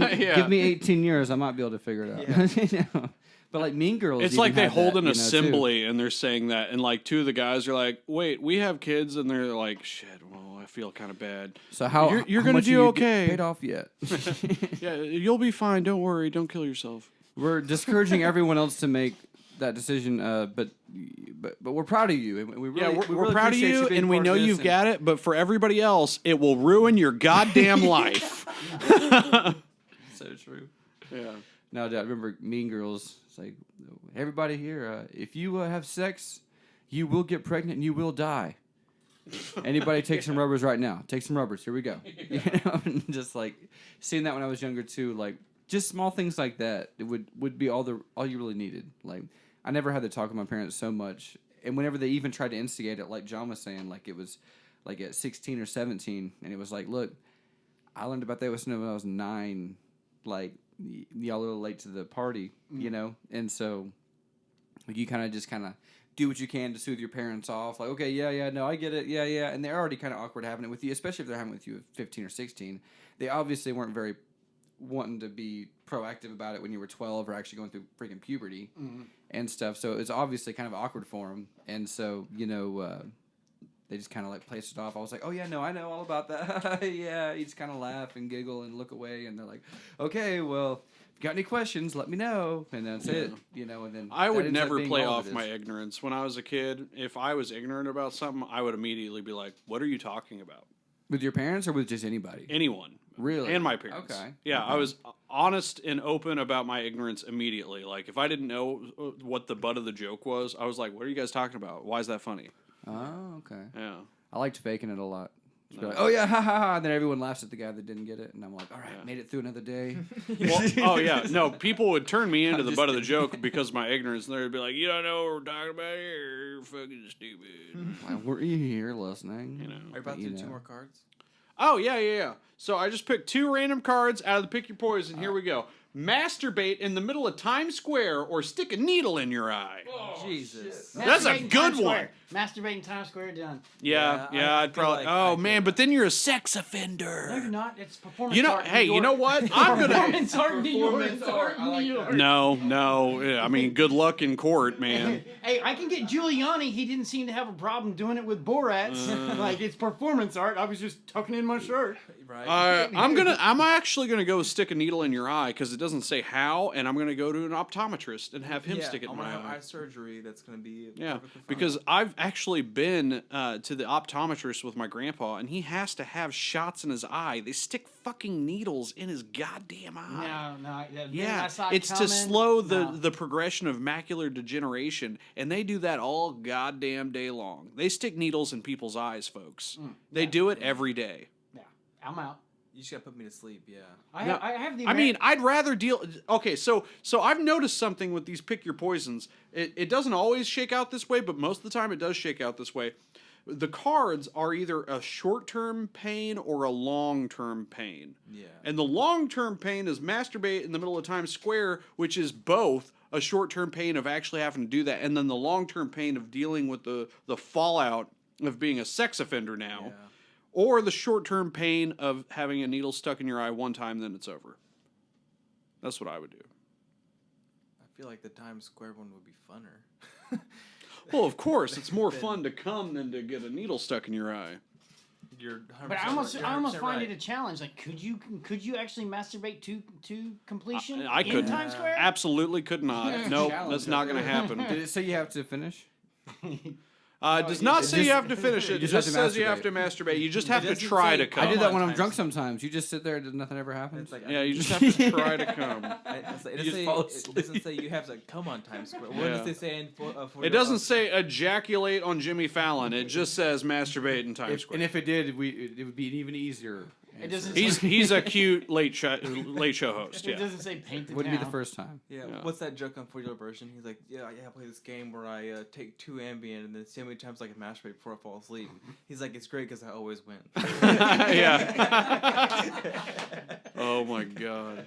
Fucking Seth Have you guys ever done that? Done like triple C's or Robo Trippin or Ambien? I've not done I've Ambien not yet. done it. Oh, I've, okay, well- I thought it would be fun, but I never actually procured it. I don't know why I did this, but like I remember I had like the flu or something crazy, and like I remember some dumb family member of mine gave me like half an Ambien because I couldn't sleep because I was throwing up so much.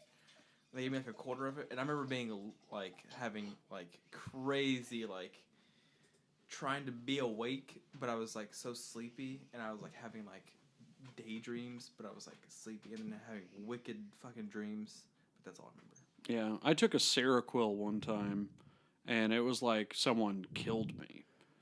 It was like I was dead. And what's that again? Is that- Seroquel is like what they give drug addicts in rehab so they can sleep through their DTs. Jesus. Oh It's shit! a Okay. super heavy sedative. Wow.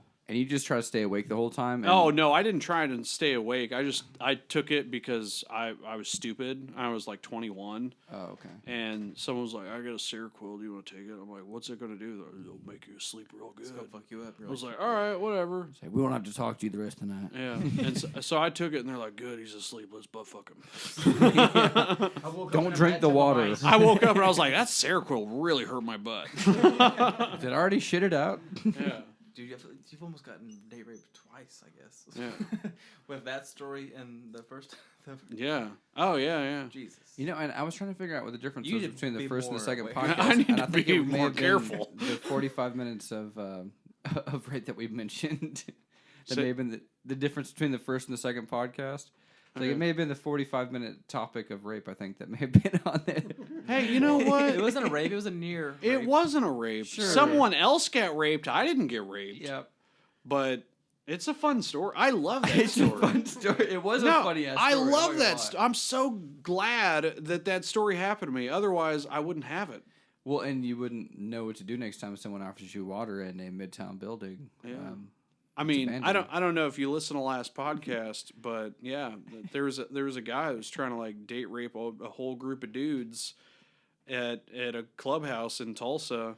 And Tyler was one of those dudes. I was one of them dudes. He was selling us cheap ecstasy a long Casting time call. ago, and he had GHB. Is it GHB? GHB or P, something like that. Yeah, he had GHB laced in the water in his refrigerator. So if you'd go to his refrigerator and hit the water, it would like dispense you GHB water.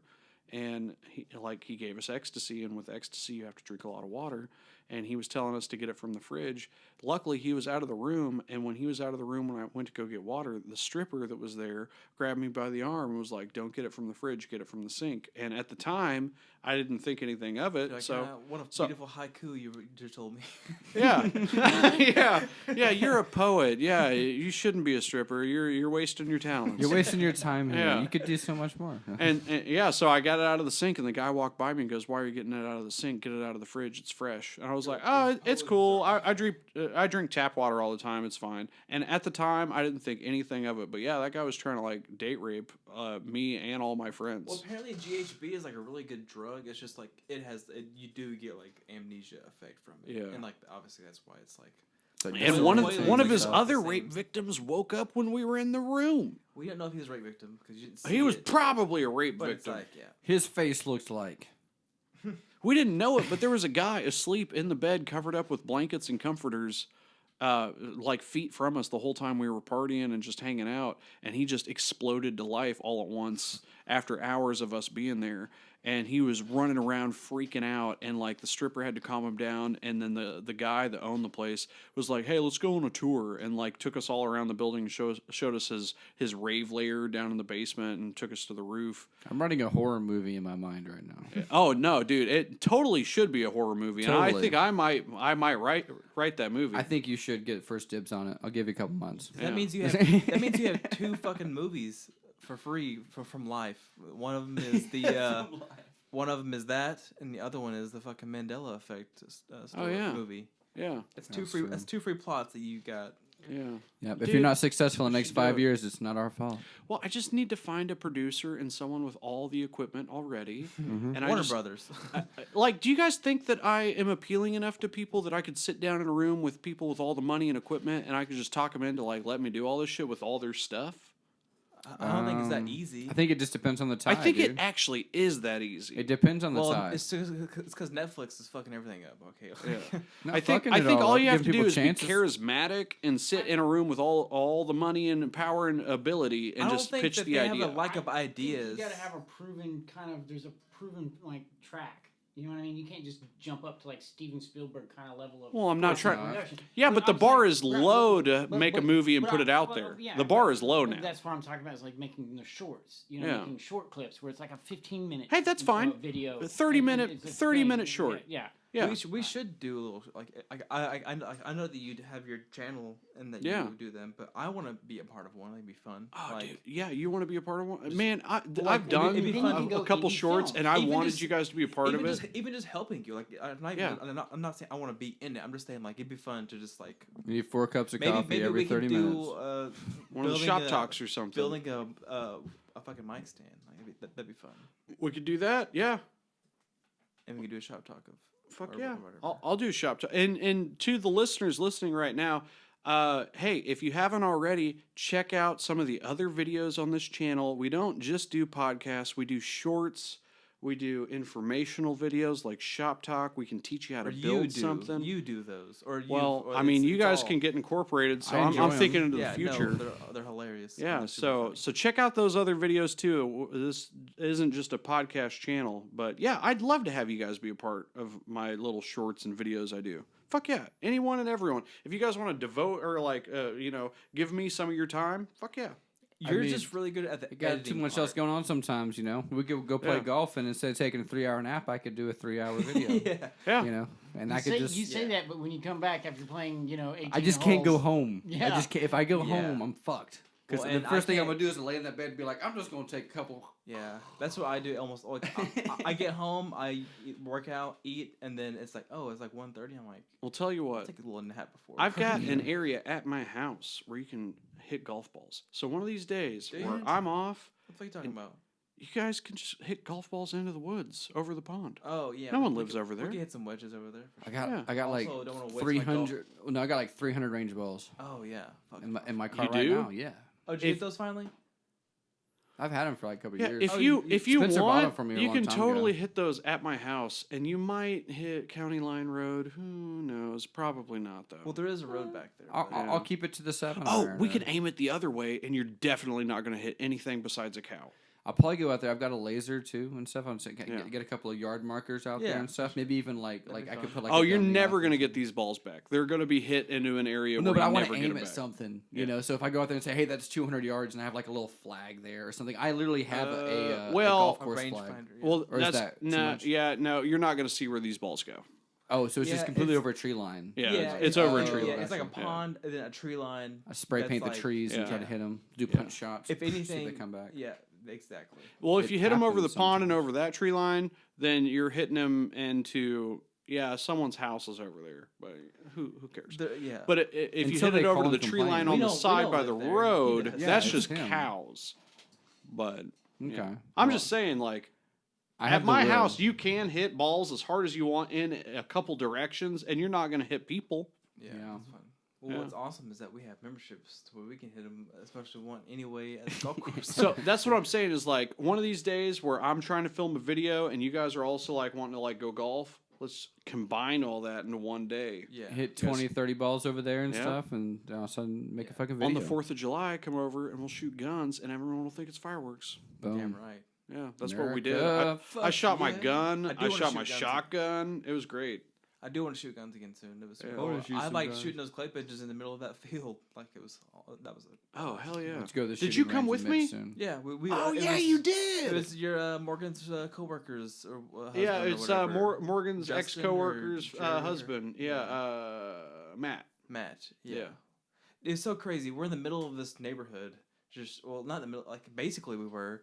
Just There shooting- was a neighborhood close. Just shooting shotguns, and we're like, "Is this okay?" He said, "Oh, it's birdshot. It doesn't go that far." And we're like, "Oh, okay," which it didn't or whatever, but it still feels weird. I totally forgot you Shooting came with clay me. Yeah. pigeons in the air in this fucking park. It was like it just felt wrong. He's like, "This is my Every- daddy's land. Fuck him." Every bit of it felt wrong, but Well, it was right. There It was was- a guy I worked for here in Tulsa, and did maintenance for him. He had a bunch of properties around northeast Oklahoma, and I hadn't been working for him for a month. And he called me up and said, "Hey, we're throwing a party this weekend at my house for 4th of July. I have family and some employees over, and I just wanted to call you and invite you to, if you weren't doing anything, you're welcome to come over." So I figured, hey, I've only been here for a month. It's probably a good idea to get to know the boss and go and enjoy and socialize, right? So I went over there and having a good time, have a few drinks. Everybody's, getting pretty sloshed. And the kids starting to get dark out, so we're outside. There's family members there, there's kids outside, sparklers and all whole bit in the parking lot in the area. But this is a gated community in Bixby, okay? This guy's like, we're all popping things, and the kids are having a good time. He's like, "Oh, you guys like things that make pops? I'll be right back." This dude runs off. Now, this is a big dude now. He's like 6'4", 400 pounds. And so he... Not healthy. Yeah. Well, he's a former college football player. Yeah. You He know, has and so mass. he was already a big dude, but later in life, they just can't keep up with that same form, Yeah, yeah, right? yeah. So, anyways, he runs off, comes back outside.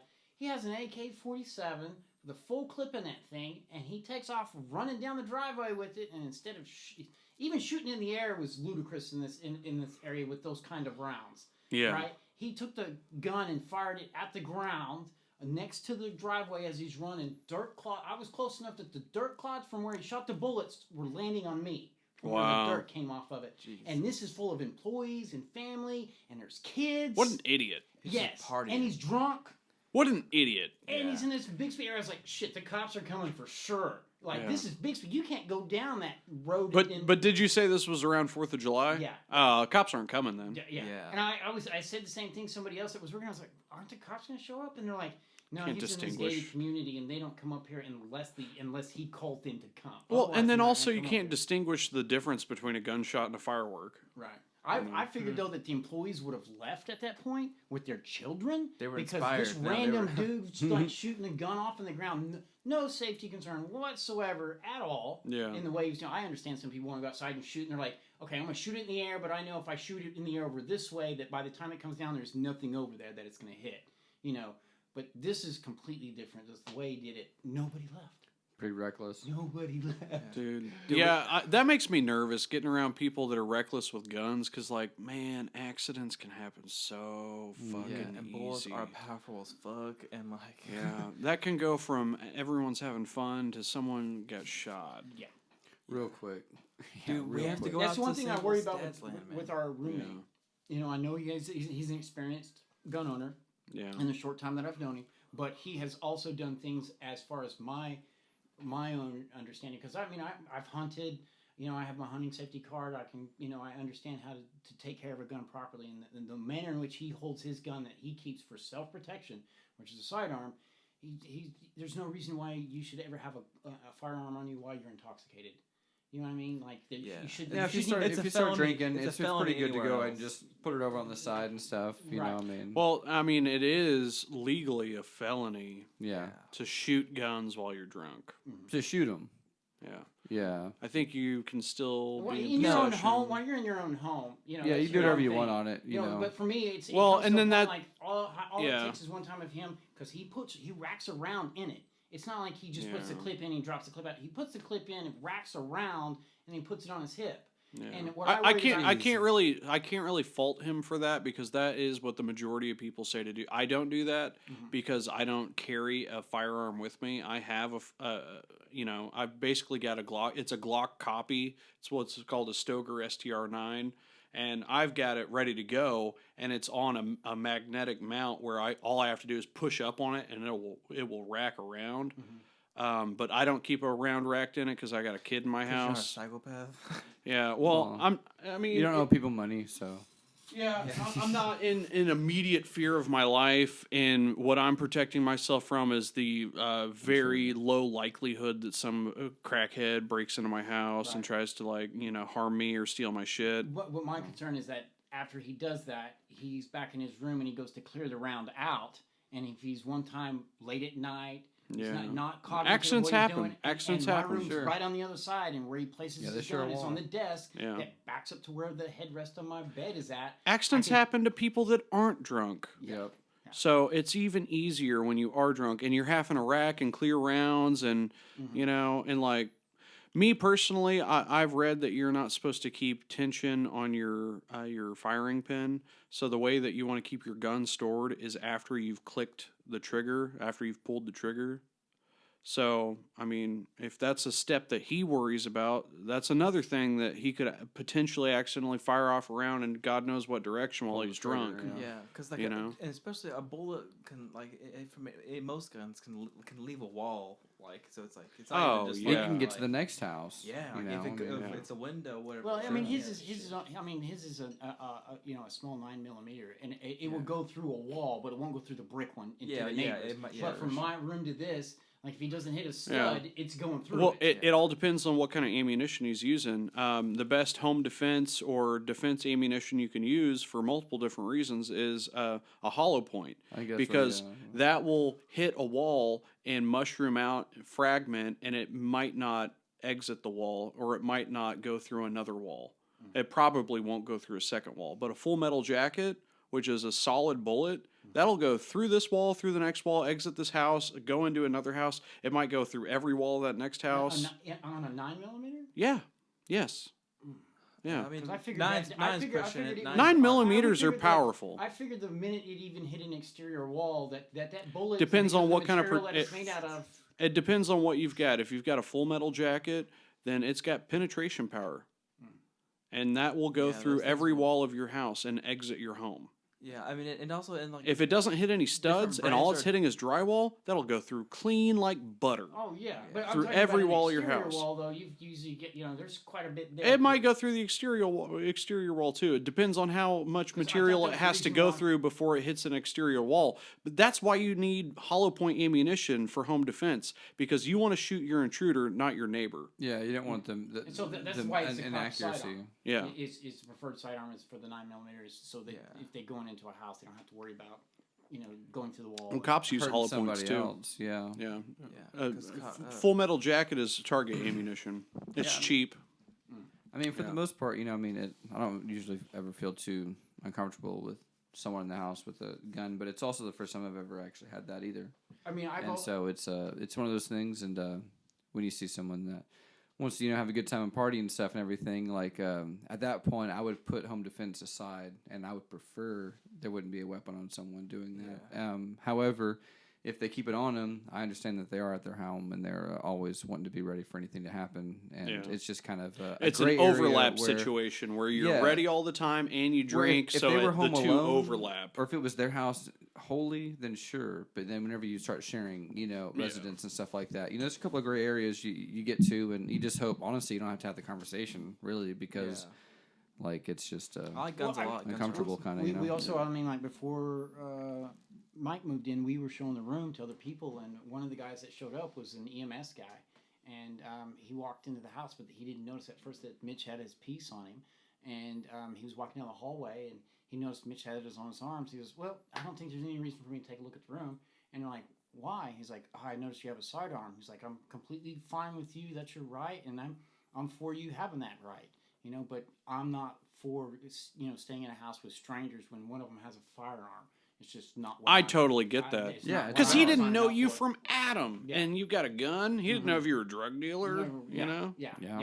What kind of so attention? the guy was like, for that reason, I'm out. And so he... Smart. Sure. Yeah, but that's why I told Mitch, you might as well just wear it every time somebody comes over here to look at the room. Because you can't hide it forever. 75% of the time, he has it on him. Like I'll find him at 2 a.m. on the kitchen table, passed out with the fire going, brandy there, and his sidearm and Fox News playing. Yeah. And he's America. Here's what's crazy. So I'm going to take a shot in the dark and say Mitch voted for Trump. Oh, No. How do those two mix? I don't think we could make that assessment. I think we could assess that he did that because he probably gave a good amount of donations throughout the entire presidency. We won't be able to get it from that information. He donated to the presidency? We had regular paper mail showing up with his name on it from the Trump different campaigns. But at the same time, to each their own. I mean, I don't cite him. It's not like I'm saying, oh, fuck that guy. No, not at all. I mean, we've had a heated debate, he and I, about I get it. My own parents voted for Trump. Yeah, mine too. Look, dude, I like you. We get along when we don't talk about this, and I prefer that because your conclusions you get to aren't in facts. And I can't have a discussion. I can't have a logical discussion with you of reason if you don't want to come with facts. Yeah. And so and me saying that, of course, was edging him, and I knew I was doing it when I said coming with facts. But we haven't had one since, and we get along fine now. You just kind of keep it out of it. That's like crazy. Is like Sable's brother is like the most awesomest dude in the whole fucking world, and he's like a gun nerd. Like wanted to go to the military, couldn't because he had a heart murmur, just like all the way, whatever. And he is like. It's like if Mr. Rogers was like a gun owner, like he's like the night, like it's like he'd walk in here like, hey, what's up, Caleb? Do you have a gun? Yeah, I got a fucking CZ. This, that, and this. Takes it apart, shows you, and like, but like the bullets are gonna be in a different pocket because he's like, oh no, like you can't hold both because he's so safe, the fucking coolest dude. Like he's so awesome. He has 3 suppressed weapons. He has he carries a gun without the clip in it? Well, he carries them in different pockets, so it's not like because he's trained and he knows what to do at all times. Then he can put that clip in that gun so quick that it won't matter. But at the same time, it's completely. Yeah, but it's like that defeats the purpose of carrying it. No. Like, well, if you can do it quick enough, this guy is quicker than Mitch with a loaded gun. Like he knows everything. You hear that, Mitch? He can take it apart and like he's just like once again. If also you met him and hung around, like you would know what I'm talking about more. Like it's like he's just like the coolest dude. Yeah. But it's like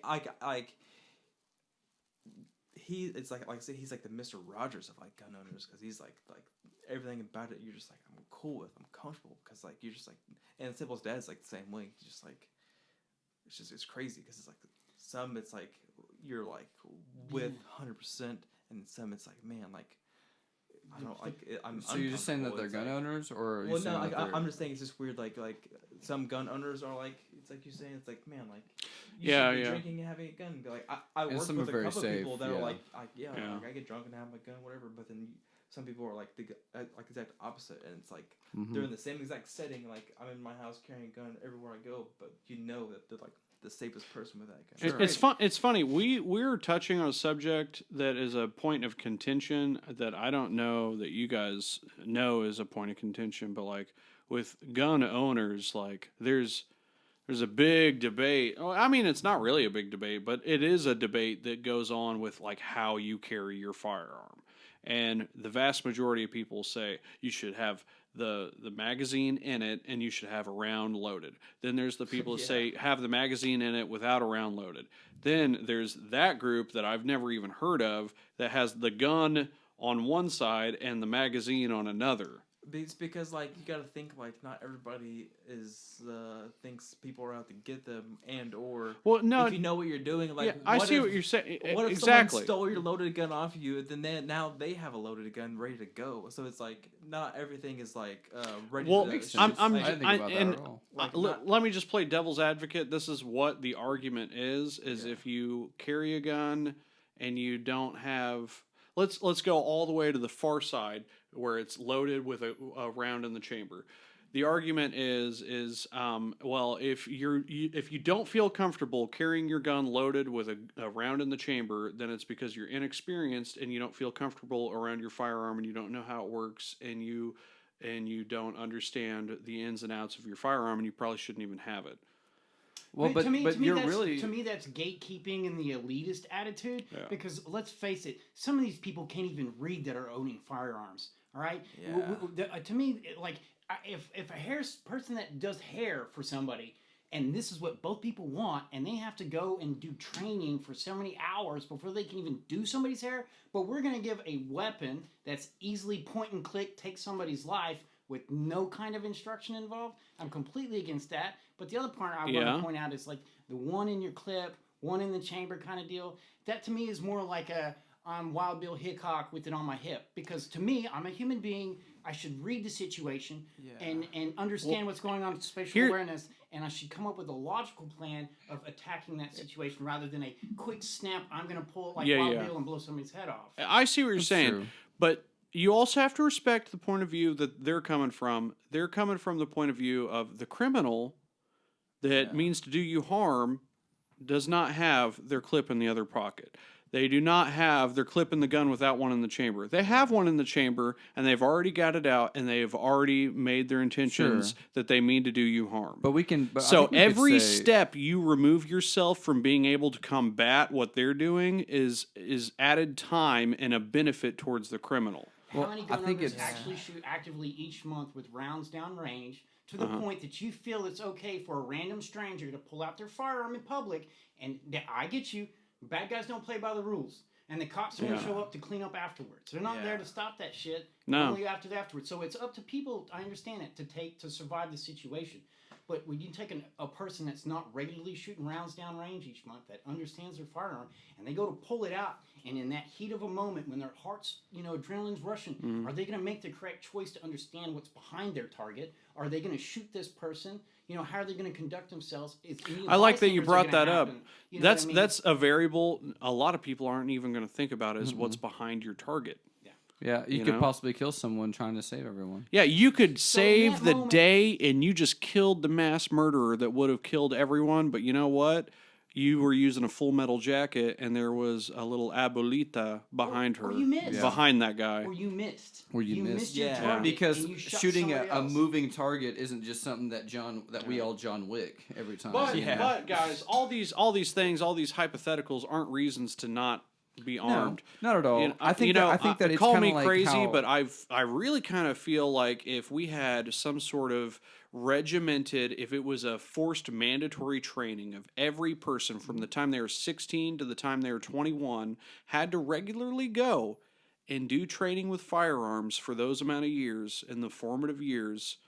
And at an age where they were mature and could handle that. And some of us did, or some of us got the I opportunity. feel, but if 100% of the population had to do it, and it was a mandatory, everyone had to have a firearm, I think the world would actually be a better that's place. true. It would, anything.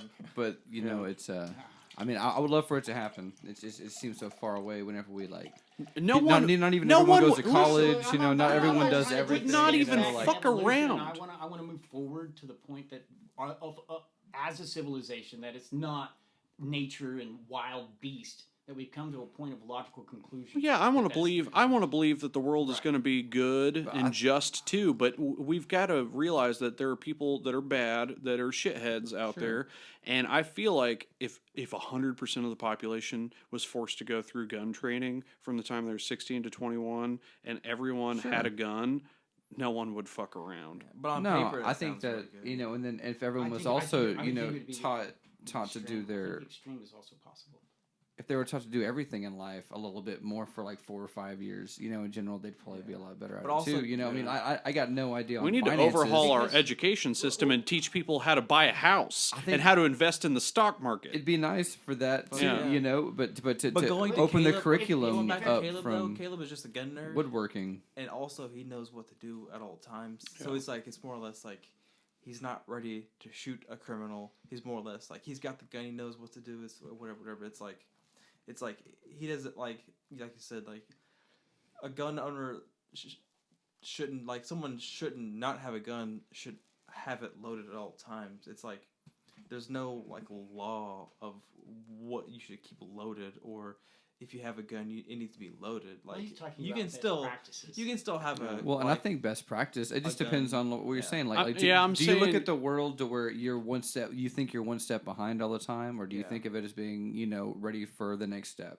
Like if you have a gun over here and the magazine over here, there's absolutely no way there's going to be a gun accident.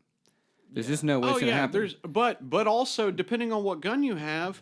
There's also, if you understand the mechanism of your gun, there's also not going to be a gun. But you also could fall on the ground, or someone could steal that from you, like you said, and all of a sudden they have a loaded gun, and you've now broken this up into where it's like Indiana Jones. You know how fast it would have been if he got the one piece of the puzzle, and all of a sudden it's been 30 minutes. But guys, that's playing the what if game. We're all playing the what if game. But the whole thing is what if. But I'm just saying that's playing a what if game to an nth degree. It's like, what if someone breaks in this room right now with a flashbang and disorients if you look everybody, at gun deaths, and the majority of gun deaths are accidental, then that's one way that you could literally take away at least a major part of it, other than just kids getting into it and not being able to store it completely. You're making Caleb, or making someone who I'm not talking about Caleb. It's I'm like you're making someone that just like knows what to do, like they're an idiot because they have two parts of their gun in their pocket. Like they're not dumb for doing that. I see where you'd get to that. I'm what I was saying was I'm playing devil's advocate. Yeah. I'm not saying he's an idiot, and he could be the most proficient gun owner in the world, and he could be able to put his magazine in his gun as quickly as possible and be able to neutralize a threat. But also, it's like But I'm just saying that is a gigantic step to be able to take a magazine from one pocket and put it into your gun. And you're also thinking too literal too. It's like that's just like him, like in general, or someone like that in general. I'm just saying if you're carrying a gun, I wouldn't carry it that way. But I also don't carry a gun. Yeah, I feel you. I mean, it makes sense a lot of even when I've carried, like it just comes down to your personal preference and safety. But I think from a tactical point of view, in that situation, I think most people that are training people, like say we're in Quick Trip, and some dude's just finally had it. It's like he's lost everything. He has nothing left. He's starving. He just, for whatever reason, he's got a firearm, comes in Quick Trip. He just wants money and food, and you're in the damn lane, and he knows nothing else. From that situation, you're not what he wants. You're just in his way. From a tactical situation, you're not supposed to present any type of like getting in his way of getting in his shit. You know what I mean? It's a tactical step down, assess his situation to put distance between you and him, so then you can assess the situation and push your firearm up, so that way if you do decide to retaliate, you're in a better tactical position because you understand what's around you. You put something between you and them. You put distance away from you. And then when he's not paying attention, you can pull down and then make a tactical shot. Oh yeah. You know That's a big thing. That is 100% in every video I've seen. Is you feign compliance, you feign inferiority, and you're saying, oh man, bad guy with the gun, yeah, you're totally in charge. You wait for them to not pay attention to you, and absolutely, if a bad guy looks away from you and he's busy dealing with some other situation, you absolutely have enough time to take a magazine from one pocket and put it in the other. And I imagine you putting the clip in may even scare him out the door to begin with, because they're not. If you guys even had a gun with no bullets, I'd be afraid like a motherfucker. I think in the position that Tyler's talking about, I think you just avoid that sort of like chance of happening. You're lowering your chances of you being on the wrong side of things. I'm just saying, if you're going as far as carrying a gun on your person, that's a commitment. You're committing to carrying a gun on you. Well, kind of. I mean, like the police, are carrying guns. But they're, at the same time. I'm just saying, if you're going as far as carrying a gun with you and you trust yourself and your abilities enough to carry a gun with you, you should at least put the magazine in the gun. I'm not saying you have to rack it and have a live round in the chamber. And this is what I'm talking about, is you can drop a Glock. You can drop a Glock with one in the chamber and not worry about it going off. It's got multiple safety precautions that are not going to let that firing pin go off. The firing pin on a Glock can only go off if the trigger is depressed. The way I've looked, and I've taken apart my gun, which is a Glock copy. Then it goes off. If you're depressed, that's another story. It's going to go off. But I'm saying there's an internal safety mechanism that's not going to allow that firing pin to go off. And I've taken it apart and I've looked at it, and it's not something you have to worry about malfunctioning. It literally cannot hit the primer on a cartridge. What's the number one rule in gun safety? Always act like there's one in the cartridge or one in the chamber. There's no such thing as a safety on a gun. Yeah. All guns you treat as loaded and ready to go. There's no such thing as safety. So no matter how many mechanical precautions, I always treat a gun. If I was to drop it, I would be fucking worried about one going off. Just because, even if it's a 1 in a million chance, I don't want to be around. Yeah, I definitely am not going to throw my gun on the ground to see if that holds true. Yeah, I do. It would be fun to do, though. You know what's funny about Sable's dad? So hers, they got their house broken into, or their shop. And so,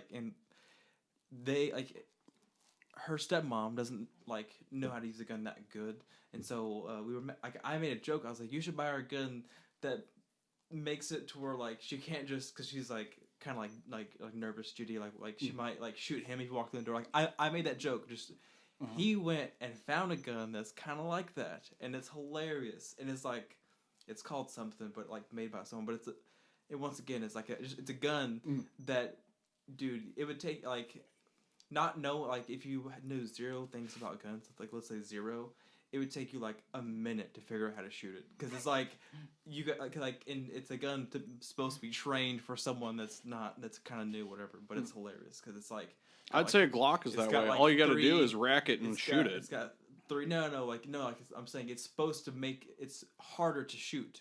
It's got so that whenever you go to shoot your husband because you think it's an intruder, you actually stop and realize it's your husband, and you're I shouldn't shoot you. Exactly.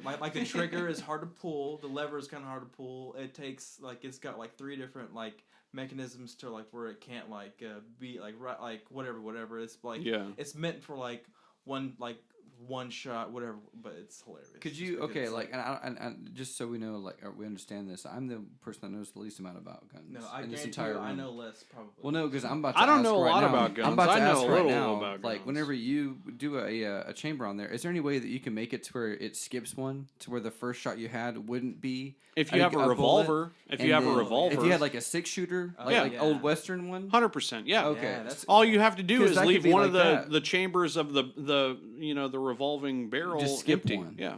Okay. So because I'm wondering about that being a safety thing, where it's you give her a gun, but then you tell her hey, the second time is the kill. And so whenever all of a sudden you open the door and she's like, oh my God, she's like, it's me, honey. And she goes, bam. But it's not bam. It's it's the first one you're I'm glad I left that first one empty. You're like, yeah, you learn.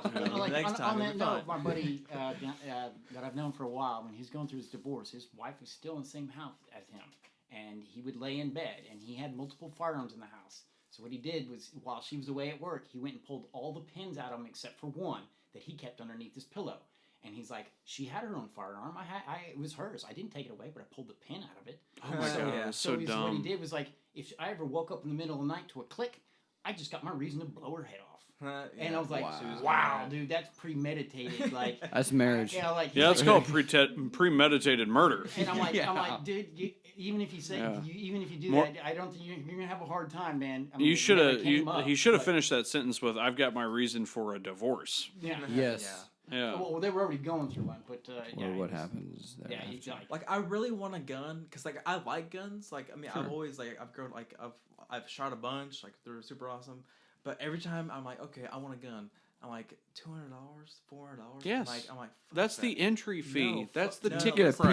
PS5, Listen, man. Listen, I'm not done talking. I'm like, fuck that, man. Like, that's like, that's almost a new guitar. Or like, fuck, like that's some That's some what shit you- how that I much If can you is do. want to ammo? play the game of gun Yeah. ownership, How much the is entry ammo fee is and shit, $300. like- Oh, dude, Yeah, I know. yeah. Gun ownership is an expensive hobby. God Yeah. damn. $50 for a box of ammo. Yeah. Fuck And all how that. how long does that take you? A When you- day? A An day? hour? An hour? Well, yeah. Okay, at the gun imagine going range- to Laser Quest and playing Laser Quest. Yeah. Imagine how many times you pull that trigger during Laser Quest. Okay? That's how quick the You're ammo right. goes. Yeah, no, I for real, would go it's, through it's some super fucking laser expensive. shows. Like, because it's like, but yeah, well, I mean, I'm just making a joke, but it's like I want to buy a gun, or because like Stoker I think it's- I STR9, think it's- $299, best deal you could yeah, possibly but, fucking like, get. every time First I- 50 talking rounds about, on like, me. He likes shooting the clay pigeons and stuff. I was thinking a shotgun for him for 100 Yeah, pitches. that's Dude, Yeah. I would totally Hallway, go shoot some clay have a good pigeons. Yeah. fucking time. Let's But do at that the shit. same time, he can still Yeah, shoot get a rabbits get a or Mossberg 12 quail. gauge, same Yeah. thing, 250. I like 20 gauges. They're a little less, but they're No, don't fuck around. Get a 12 gauge. You're No, I'm- buying a gun. No, God I damn am it! fucking- Buy I'll buy a the- gun. No, I'll listen, buy the clay I am pigeons. fucking around. I'm getting a 20 gauge. I want something that's just like I just want like that's what Something they that's not gonna use. hurt your arm. Yeah. Yeah. You don't like listen. No, wait, hey, wait, when I was 14, I used to hunt rabbits with a 12 gauge Mossberg that was Yeah. like semi-automatic, like it chambers its own. So Yeah. when a rabbit would come out, it would be boom, boom, boom. Like Yeah, there was no There was no boom. chance, yeah. My dad had to tell me, hey, you Dude, don't take 12 that. There's gauge isn't nothing gonna left hurt you, of it's that fine. rabbit. Dude, I've you know, shot a but 12 gauge a as long million as you lock it times, against like, your shoulder real tight. It's you're not. fine. Yeah, you're It's not the fine. fact that I am afraid of a 12 gauge. It's just like I like if I want to go to the park in Broken Arrow and shoot clay pigeons, I'd rather have something lesser than a 12 gauge. So even though I think we were shooting 12. We were shooting a 12 No, we were gauge. shooting 20 gauge. You guys shoot It was a 20 12. gauge? You shot my 12 gauge, Yeah, and but- you yeah. shot his 12 gauge. He did have a 20. He did have a 20. He had a gauge, 410. A 410, yeah, that was Yeah. also fun too. Like, 410's 'cause, like, just I 10 more or short of less want 420. Something Yeah. just because like I would, Which is a I could good buy cheap idea. ammo to have fun with. Also, If you want cheap ammo, then you should get a 12 gauge. because it's No, like if 12 you gauge want is the cheap cheapest ammo and you ammo. just wanna go That's out the and shoot a most gun, abundant, just go get a cheapest 22 long ammo you rifle. could get. Just go get a 22 long rifle, Yeah. get 22 shells. You can go out dude, there. those for are also fun cheap. too. Yeah. and- I and like learn 22 about guns. it. I he's have not shot. wrong. Shoot- 22 long just- rifle. Just shoot it down. Even if you Shit's get a fun. 22 Ruger, you know Yeah. that we used to use that to kill Yeah. coyotes with, and that Yeah. leaves a hole in something. The only thing So- about 22 long rifle is it's rim fire, so you don't dry fire that gun. My gun, all my guns are center fire. You can dry fire those all day, but rule of thumb, they just say don't dry fire a rim fire because that'll wear out the You firing keep pin. saying dry fire, and I have no idea. Dry I'm fire inquisitive. means firing the gun without a cartridge in the chamber. Yeah, And so when it that can- thing it can slaps me- up to hit the back of the casing of the bullet, right? There's either one that's a center fire, right? It's just a pin. It hits that little button in the back. Okay. It discharges the, causes the. The impact back on of the a blacktop. 22 long rifle doesn't have a fire. What do you call it? Center pin? Yeah, center pin or Center pin. Okay. a charging hits the pin. edge Or, of it, I can't think of what it's called shoots, right but now. they're also Yeah. more. So it hits the consistent. full thing entirely, and then there's other Yeah. ones where it just hits the middle, and that shoots the bullet out. Yeah. Oh, okay. So then that's where you get the long cartridges that shoot out and stuff. Is because the See, That's Well, what I- that's why Hitman used to use. Caleb the has a revolver. suppressed gotcha. detector. I was like, I have no Because idea it's about so guns, cool. dude. I really Well, don't. revolver doesn't kick shells out. Yeah. So, So Hitman you wouldn't have Oh, keep to all load your the shells evidence and with sneak you. So then you And it pull never up, jam- and then it usually never shoots jam, or like, they're- falls out afterwards with a revolver. So with a That's a quick revolver, you've got 6 rounds. You shoot all 6 rounds. You've still got all 6 casings inside your gun. And they that's go why home with reloading you. takes forever, But right? usually Yeah. the cops are picking up ballistics off picking up the casings. But if right? you've got a If you shoot Glock, every time you fire a round, the casing gets Gets ejected. Ejected out. randomly, right? Got you. And then Or if how you're long Hitman. is the biggest magazine that you have, like, or that a Glock, like, that you Well, have? Before you say anything, I think there's certain laws in the state of Oklahoma. As far Oh, as the yeah, largest sorry, I clip, don't mean to so implement say you, I anything don't that- I think- I mean, in Oklahoma, everything's pretty relaxed. So have a I've got a 50 cal. 15 Texas round. relaxed. I've got a Oh, okay, 15 okay. round. I didn't know Yeah. you were gonna be like, 15? I have a Tommy drum that I ordered off of, Yeah. So I mean- 15 Oh, yeah. rounds in one magazine. in Oklahoma, guys, if you're talking about gun ownership, we live in a really cool state. Dude, It's really great. yeah, because in 20 minutes I can pretty much borrow a gun and legally just carry around wherever I want. That's why I feel safe all Yeah. the time, because I know other people are going to get in gunfights. And I'll be the guy behind the little thing and be like, "Oh my god, Yeah. oh my god." In no one says to me California, because they I'm the have loser to behind you. worry about having featureless rifles. Have you heard of that? Is that where you can't put an additional tack on it? It's like I don't add a know about scope- that. add a That scope that and stuff like that? that Is could be a is that part what of that it. means?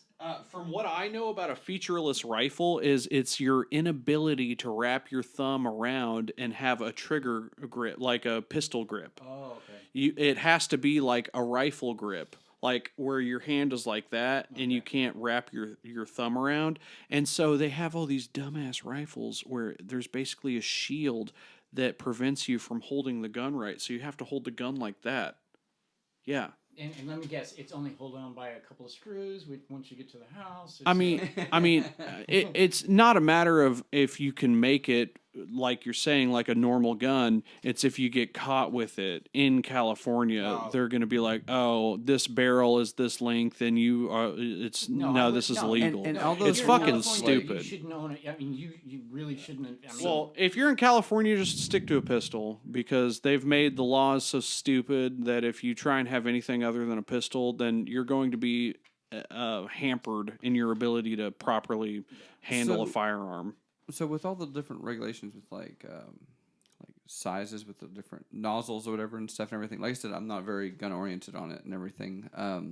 Do you think it really is just like a small, like, erosive, like, left wing attacking a Second Amendment thing? Listen, Or I'm like- glad until Joe Biden ultimately is about to be there's the no president, but I weapons or, am like- a little worried that he's going to fuck up my gun ownership rights. I think Like it's too many- I what think would it be has a too many other law? things on What it, would be a but- law that you would not like him to pass? Like, Like that you're afraid of, like that might actually listen, occur. when you talk I- about guns, or are you just With talking in guns. general? With guns. listen. If Joe Biden came out and said you have to pass a mental evaluation to own a gun, I'd be like, great, good idea. You okay. have to have a permit to have a firearm. Good, fine, that's okay.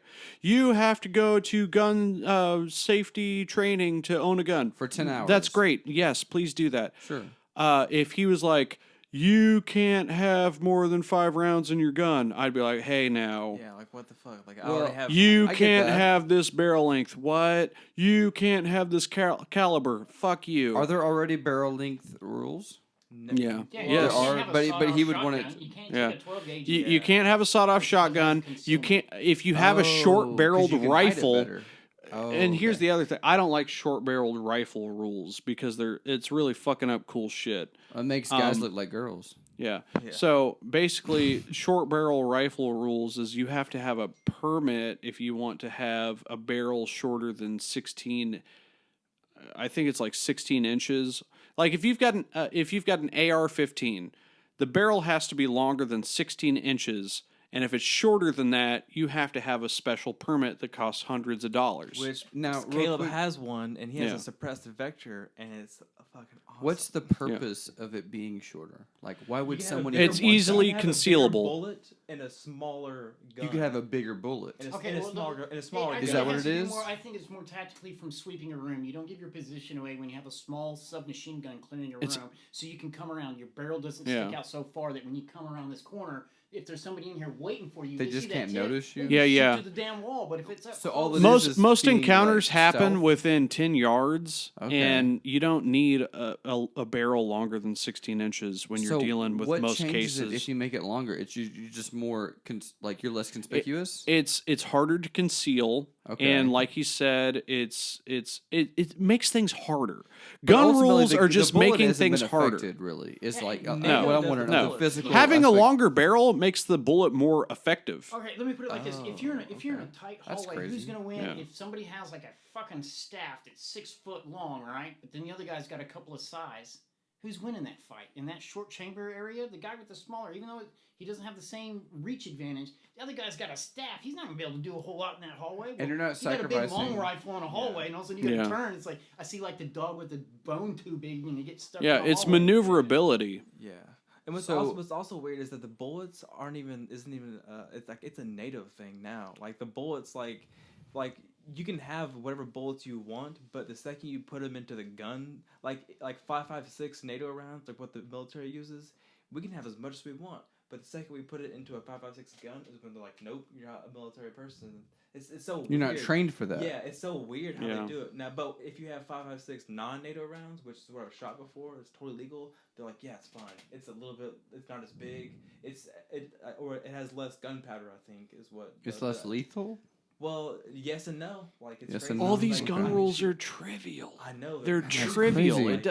It doesn't matter These gun what laws are gun really, to I me, are shoot just you seeming with. If I crazy. shoot you with a gun, it's gonna fuck you up. No shit. So that's why it doesn't really fucking matter Well, about all when you these broke into my rules. They're all house- trivial. Yeah, to me, a gun is a checker move. You know what I mean? Checker move. Because anybody, I can kill you in 100,000 different ways if I just take time to think about it, right? That's a chess Yeah, move. yeah. If I have a problem with somebody, the point that I'm going to have to use a weapon on them, a gun is a chess move. I mean, a checkers move. That's It's the an queen. instantaneous gun that, you know what I mean? You're protecting Yeah, yourself. you- You're not You hunting turned anybody. yourself into the queen. You've got the checkmate right there. You move in all directions. Yeah. Here's what's a crazy law that I think is that like if you broke into my house, right, and you were all in the wrong I knock way, every time. but let's say you did break in, Okay. and then and I had a 7.62 NATO round that I legally had, but illegally shot you with it because you're not supposed to shoot. I don't have the training to shoot you with it because I'm not a military person. So even though you were would- defending I would- yourself, it wouldn't I matter. would get into trouble also. Oh. But if I shot you with the non-NATO 7.62 round, I'd be fine. And But is that just different websites? Well, like, how do you? It's different bullets, like going back to like the bullets. Yeah. Whatever, but it's Calibers crazy, like, I and could get amount into of a- black powder in the cartridge. And the difference on that, because honestly, in my mind, it's making me think there's some sort of monopoly on certain ammunitions and stuff, Fucking and that they're probably. making these rules and sort of to make sure that certain I mean, ammunitions get sold the right way, when like you're because they're talking about both it, lethal you from guys what you did guys hear are about- saying, right? Like, You did hear about the NRA filing for bankruptcy, right? Yeah. And Well, good. No, but the thing is they're not actually bankrupt. What they're trying to do is Gotta smoke for a second. their probably nonprofit end organization it is in New Yeah, York, and right now the state of New York is investigating the NRA for fraud. And what they're trying to do is the NRA is trying to bankrupt, file that, kill the NRA off, and then reopen up the organization in Texas, which has really Ayo. liberal gun laws, right? And Which no makes taxes. sense for them kind of to be there, but it's like their way of trying to get around the loophole of the investigation of the New York arm for this fraud of what they're trying Yeah. to charge them with, and it's kind of weird. Right Yeah, now. I feel like this discussion is making me sound real Republican, and I'm not. No, I'm completely No. in support of owning guns. I'm just Yeah. like I think someone wanting to defend themselves is just the most basic sort of I thought. just think anyway, it should, yeah. I think it should come with Yeah. a little bit more restrictions. I feel like currently. laws should make sense, and they Sure. should be really well thought out when someone enacts a law. You should run Yeah. for president. And I feel like certain gun laws are coming from ignorance and fear. And I'm a liberal person, and I voted blue, and I'm registered Democrat, and Yeah. I feel like We're gonna change that But I'm tonight. Well, fearful- hey, I'm you know. fearful of ignorant gun owners. That's what I'm. Yeah. fearful That's of. what I'm I think we're all Because I know fearful you of that. probably do everything right, but Yeah. there's probably 3 other guys that mean, don't. I mean, we could. And what's the ratio? Because I'm going to tell you, responsible gun ownerships are probably, I think, on the smaller minority. I think we have a lot more people out there that are a lot more cavalier with their gun ownership than they really should be. Like if I I bought think- a gun, I'd be the irresponsible one. Well, because like yeah, but how do you I buy would- something and not research it? Dude, Well, How do a you lot of not people do that. immediately become super Well, interested in you it? obviously haven't talked to anybody. Currently, in North Bezos has Tulsa. made a lot of money Yeah. off people not researching what they buy. But like real quick though, we But should have. I'm just saying, in this room full of guys, if you were to buy a gun, wouldn't you watch every video on YouTube about it? Wouldn't you research it, and wouldn't you want to try and figure out everything about it? I First, would, what I but do is I get my feet wet eight with eight general years ago, I information, wouldn't but have. at a certain Yeah. point, you gotta just Not go everybody do it. thinks like that though, unfortunately. Like, Yeah. we're even us four in this room, 100% agreeing on that. It's still a small percentage. I was about to say we should have a little closing thought on some stuff. All right, well, let's consult. Pick your poison again. All right, let's do it. All right, just give me a little bit extra. text Drink on that a one real cup quick. of your father's semen. Jesus. Or here's another drink one. Drink a diarrhea milkshake. Fucking probably the semen one. 'cause Well, I'm you not- guys are already Oh eating my ass, so I don't God. think a diarrhea milkshake is that far off. So I would. You're I right. mean, it's easy. both of these are terrible. If it wasn't And I would go with the one that has less likelihood of making me very sick. Which the is less semen. volume, The I think is semen. is an Diarrhea incredible. milkshake. Wait, does that mean Diarrhea milkshake, that's that means at like- least 12 ounces. Yes. But let's say And I'm thinking it the has to be- semen it has thing to be is maybe same like volume 3 or amount. 4. It has to be same volume amount. You can't go with the. He's gonna give a little, or is it gonna be like 12 Okay, ounces? well, no, there are volume amounts suggested. So it's drink a cup. So how many ounces is a cup? 8. So that's 8 ounces versus drink a diarrhea. Okay, let's just say drink a diarrhea milkshake is 8 ounces of shit diarrhea. They're both And shitty. milk. And It's a milk. milkshake. You know, What's It's a yeah. milkshake. It Strong sounds anyway. incestuous, but you'd have to lean towards the dad's diarrhea. Or oh god, oh no, The truth we've comes mixed it. out. No, you'd have to go with dad's semen because that's not going to make you sick. Well, and I'm also gonna put it in with like some coconut milk and extra things. They didn't say you had to drink that only alone. Yeah, so I'd I'm mix gonna that make it with. easier. I'd put Jameson in that and like. You're not gonna be Yeah. able to get rid of diarrhea, but you can get rid of semen. I feel. I really think you can culinarily. And you know what else I'd take after that? I'd take some GHB and forget the whole fucking thing. And you know where to get it, don't you? And you know what? That's the final thought. Thank you all for tuning in to Space Junk.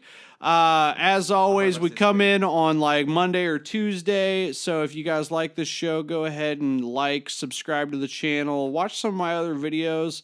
And as always, try not to cut any fucking fingers off. Good night, everybody. Bye. Oh no. Space junk in no space.